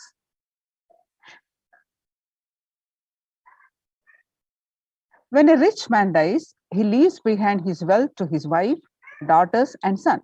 When enlightened masters leave the body, they leave their wealth of energy, penance, and goodness to humanity at large. Temples are built on these energy fields left behind by them.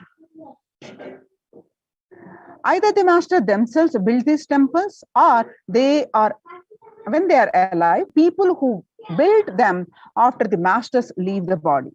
They are sanctified through rituals that harness the divine cosmic energy. The famous temple at Kedarnath in the Himalayan range was built by the great master Adi Shankara. The Arunachaleshwara temple of Tiruvannamalai, South India, is ascribed to a great saint called Idai Kadan. And these temples are divine gifts of these great masters to humanity. There are two types of people. The first type generate energy from their own system. They are like solar system. Wherever they are, they produce energy. They radiate energy, they excel in it. Whatever they touch flourishes. They are the ones who nourish the world, and they are the enlightened masters. And the second type of people are those who have forgotten the art of producing energy from their inner source. These people may flourish, but maybe in one or two fields, and that too out of the superficial energy source called mind. Since their source is superficial, multidimensional flourishing remains a dream for them. These are the ordinary people from the world. The first category of people help the second category of people by giving energy to it, by giving a clear-cut technology to achieve. Now, what are the installing deities? As per the Vedic sciences, there are two ways to install the energy in a deity. One is Agama Pratishta and the other is Prana Pratishta. In Agama Pratishta, energy installation is done by the second category of the people. It is done essentially through chanting of the mantras. This method will install only a few volts of energy. The energy intensity will be decided by nature of the mantras, the accuracy with which it is chanted, and above all, the psychological state of the person chanting them. In Prana Pratishta, the energy installation is done by the first category of people. It happens through a direct connection with the divine cosmic energy that nourishes the whole universe. The first category of people, who are the enlightened masters, are pure channels for the divine cosmic energy to flow through. They can choose what manifestation of the energy they wish to install. For the goodwill of society, these masters have worked on the science of the inner world and have installed various aspects of the divine energy in these devices, in these deities. Every historic temple has its own significance. Each deity has its own boon to offer depending on the type of energy installed in it. That is why, in order to conceive children, you go to a particular temple. In order to wed a suitable spouse, you go to a different temple. To defy planetary influences, you go to a different temple. For financial problems, you go to a different temple. So these benefits are nothing but the special energy packs. Temples are structures that replace an enlightened master's presence. Enlightened masters, by the sheer presence, heal people. They heal not just the physical level, but the being level. They keep the inspiration for spirituality alive. Their presence offers an ambience of sacredness. Temples are spaces created by masters to offer these same things that they offer. While consecrating the Nithyanandeshwara Paramashiva temple sanctum at the Bangalore Adinam, the Supreme Pontiff of Hinduism, Nithyananda Paramashivam, said, "An enlightened master is the cosmos in human form. The ultimate human form fit to perform a sanctum consecration." For an enlightened master, the energies of expression through any means never gets exhausted. For example, for an ordinary human being, the grief emotion or the joy emotion exhausts when expressed through tears. The pitta, the fire element of the body, exhausts through anger. The lust energy exhausts through a sexual act. The power of speech exhausts in his very saliva the moment it is uttered. All these energies of expression become exhausted as he uses them. An enlightened master's energy of expression cannot be exhausted through any of these means, because he is existence, the inexhaustible source of energy in human form. Because masters do not need a body to execute their work. They can continue to do these things they do even after they have left their physical body. The sanctum created and energized by them will radiate the inexhaustible energy and nurture energy being that seeks it.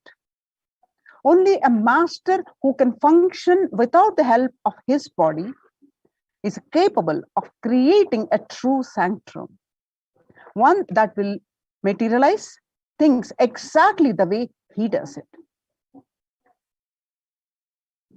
So many of us wondering, if God is everywhere, why go to a temple? If you are wondering this kind of question, Ramakrishna Paramahamsa has a beautiful answer.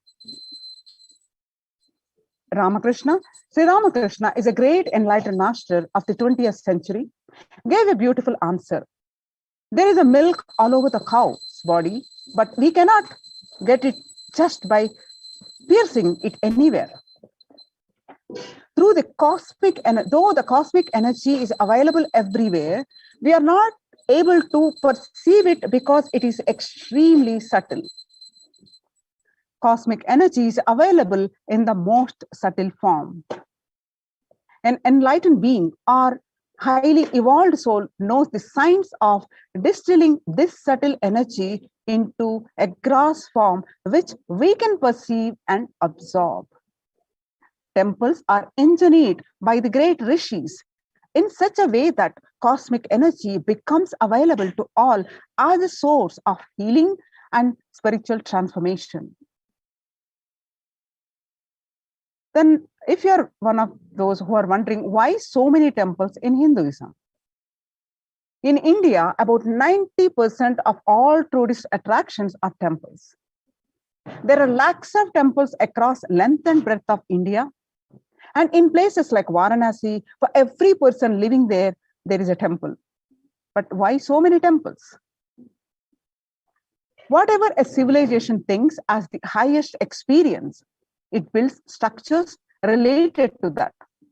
If people in a country thinks football is the greatest experience, they build magnificent football stadiums all over. If people think education is the greatest experience, they build schools and colleges.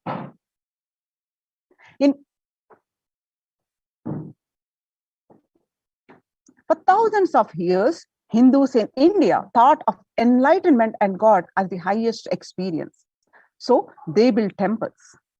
For this reason, in any city, there will be a large temple built first, and then a city will form around it.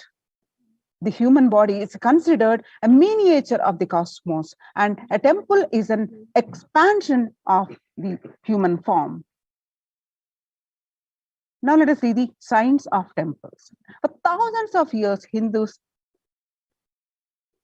in India have thought of the enlightenment is the highest experience. So temples are created to replace an enlightened master's presence. Enlightened masters, when they leave their body, they wanted a space which can continuously inspire people, which can continuously heal, which can give them the experience of spirituality, which can give them a sacred feeling. In every tradition, creating a space for divine or creating a place in which people can relate with the divine has become part of their culture, part of their life. People have put aside any constraints of money and time to erect inspiring structures built on faith, science, and mastery, as well as throughout the passage of time, some of these magnificent structures around the world have become museums and wonders, and some continue to be the sects of religious authority. So many continue to attract the faithful of offering solace, energy, social interaction, and a framework for life itself. But for many, the science of temples built on thousands of years of research and development has been lost. The understanding has been lost through the physical structure are still standing. For some, they believe the experience is no longer there. By understanding the science of Indian temples, humans can experience the intelligence, power, and miracles that these structures were made from and for. So what does energy have to do with the temples? Many continue to attract the faithful, offering solace, interaction, and a framework for the life itself.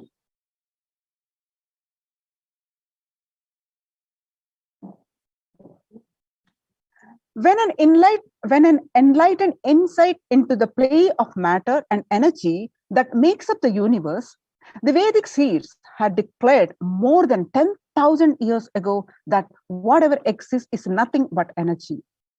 Ishavashyam idam sarvam. From the Ishavasya Upanishad, first statement. The last statement of science, E is equal to mc square, that whatever exists is energy, is the first statement of Upanishad.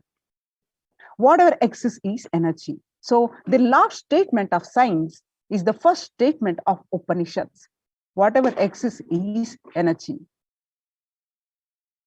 In modern times, temples are truly the oxygen bars for the soul.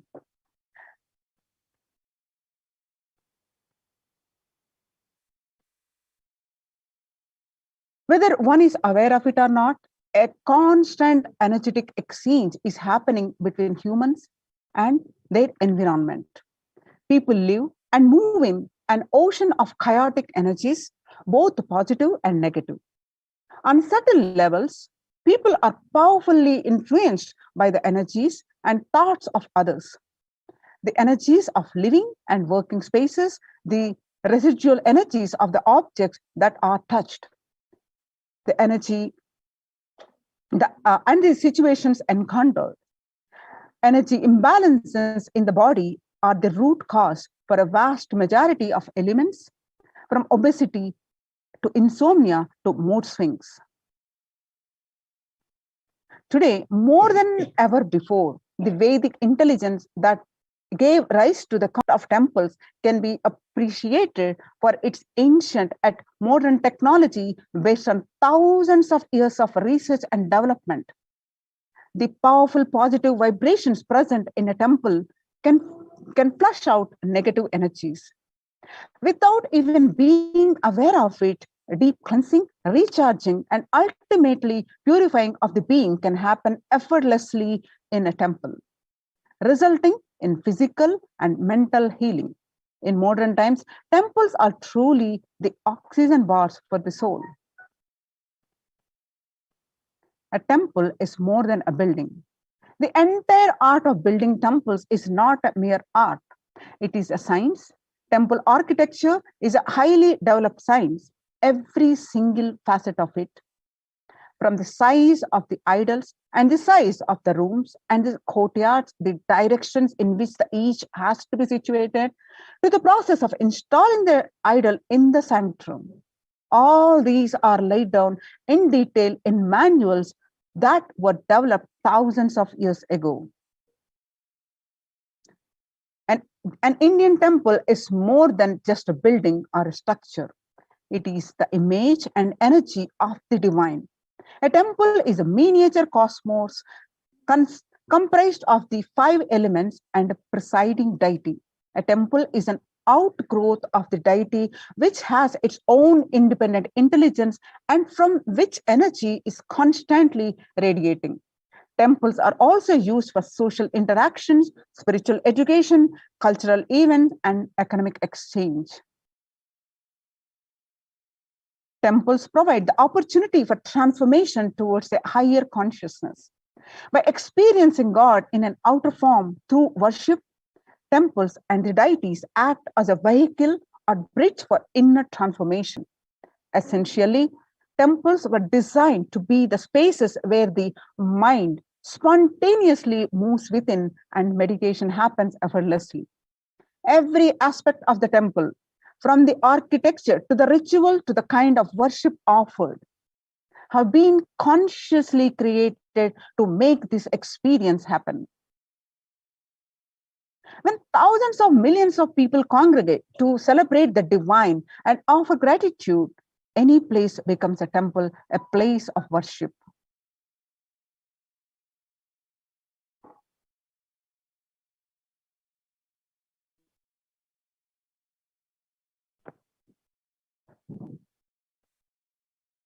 Now, let's watch the Supreme Pontiff of Hinduism speaks about the deities holding the energy when doing the Prana Pratishtha.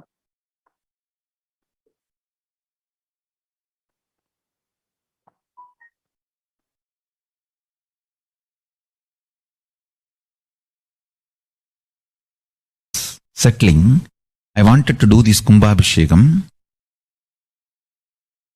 and then the Shivacharyas have advised us that only after the Uttrayanam, Uttrayana Punyakala means after the Uttrayana starts, we are having a good date, Uttamottama date for Kumbhabhishekam. So that's the reason we waited. And see, fundamentally, deity intensely receives the energy like a lightning and holds it and manifests continuously for the whole humanity. You see, it's like if I have to talk to you in a normal social language, it's like a lightning holder. Like I can get into the samadhi, one with Paramashiva, and bring the whole thing to planet Earth. But the deity should be able to hold it and manifest it, radiate it for the humanity.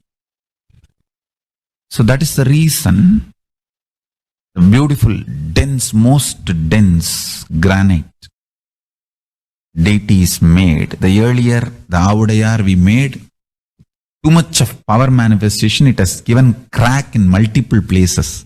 I don't know how you guys will be able to believe. Maybe I'll tell them to show the video.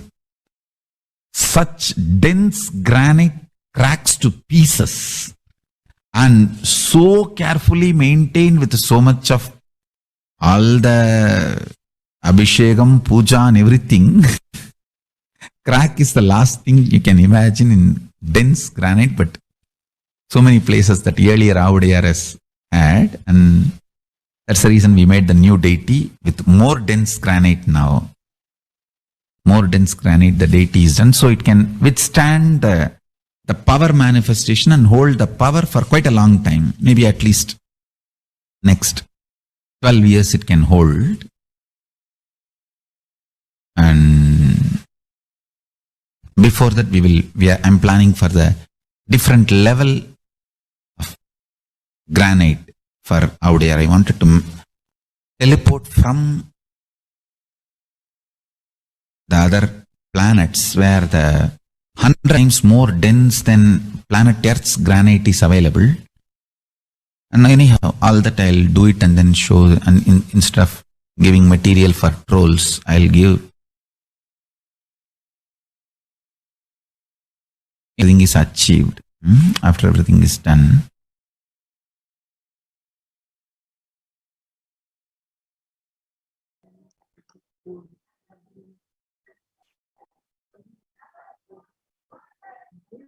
So the very temple structure and murtis are energy vibrating at frequencies that raise our own frequency. This idea of temples at a metaphysical level goes beyond symbolism. A temple is usually seen as a link between the man and the divine, between the earthly life and the divine life, between the actual and the ideal.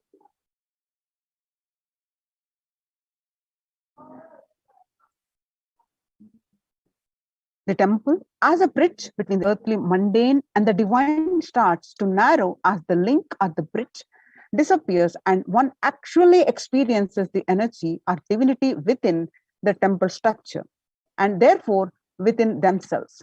The temple, as a bridge between the earthly mundane and the divine, starts to narrow as the link or bridge disappears and one actually experiences the energy or a divinity within the temple structure and therefore within themselves.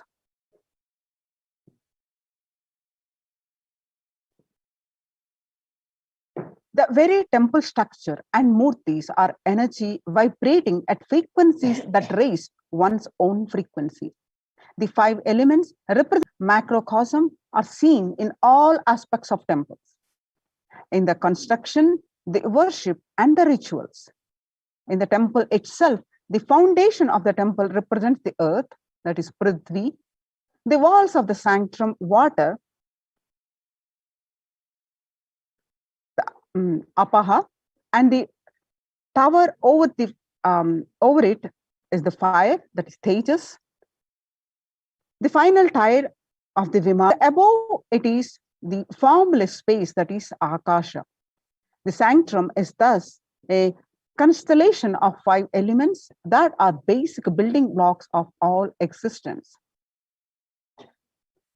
In physical form, the temple is conceived as the physical form of God. The Garbhagriha, the Garbha is in Sanskrit is for womb and Griha means a room. So represent the head and the Gopura, the tower at the feet of the deity.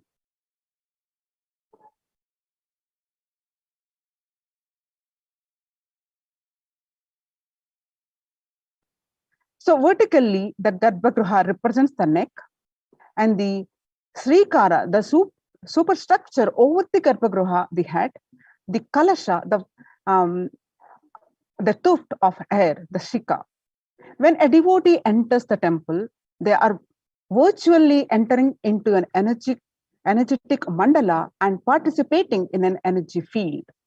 Their progress through the outer halls or pavilions to reach the inner sanctum or Garbhagriha represent the phases of progress in one journey towards the divine.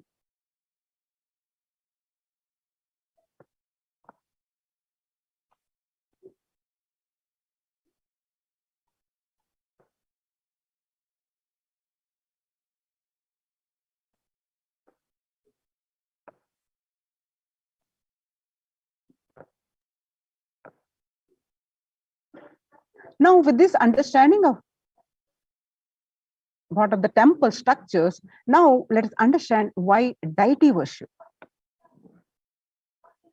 With the blessings of the Supreme Pontiff of Hinduism, in his own words, please understand deities are not mere idols. They are embodiment of ideals. We do not worship the idols, but we worship the ideals represented through the idols. When the divine is present before him in a form that he can see, touch, and relate to, the transmutation becomes an easy and joyful process. Second, the deities in a real kshetra, a kshetra where the high frequency vibrational energy is present for thousands of years. So, deities in a real kshetra are always called of ancient masters and enlightened beings. So, no longer in the body, they can be invoked through the name or form they used while in the physical plane.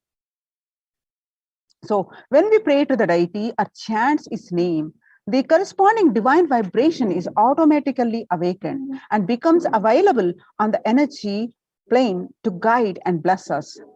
The Supreme Pontiff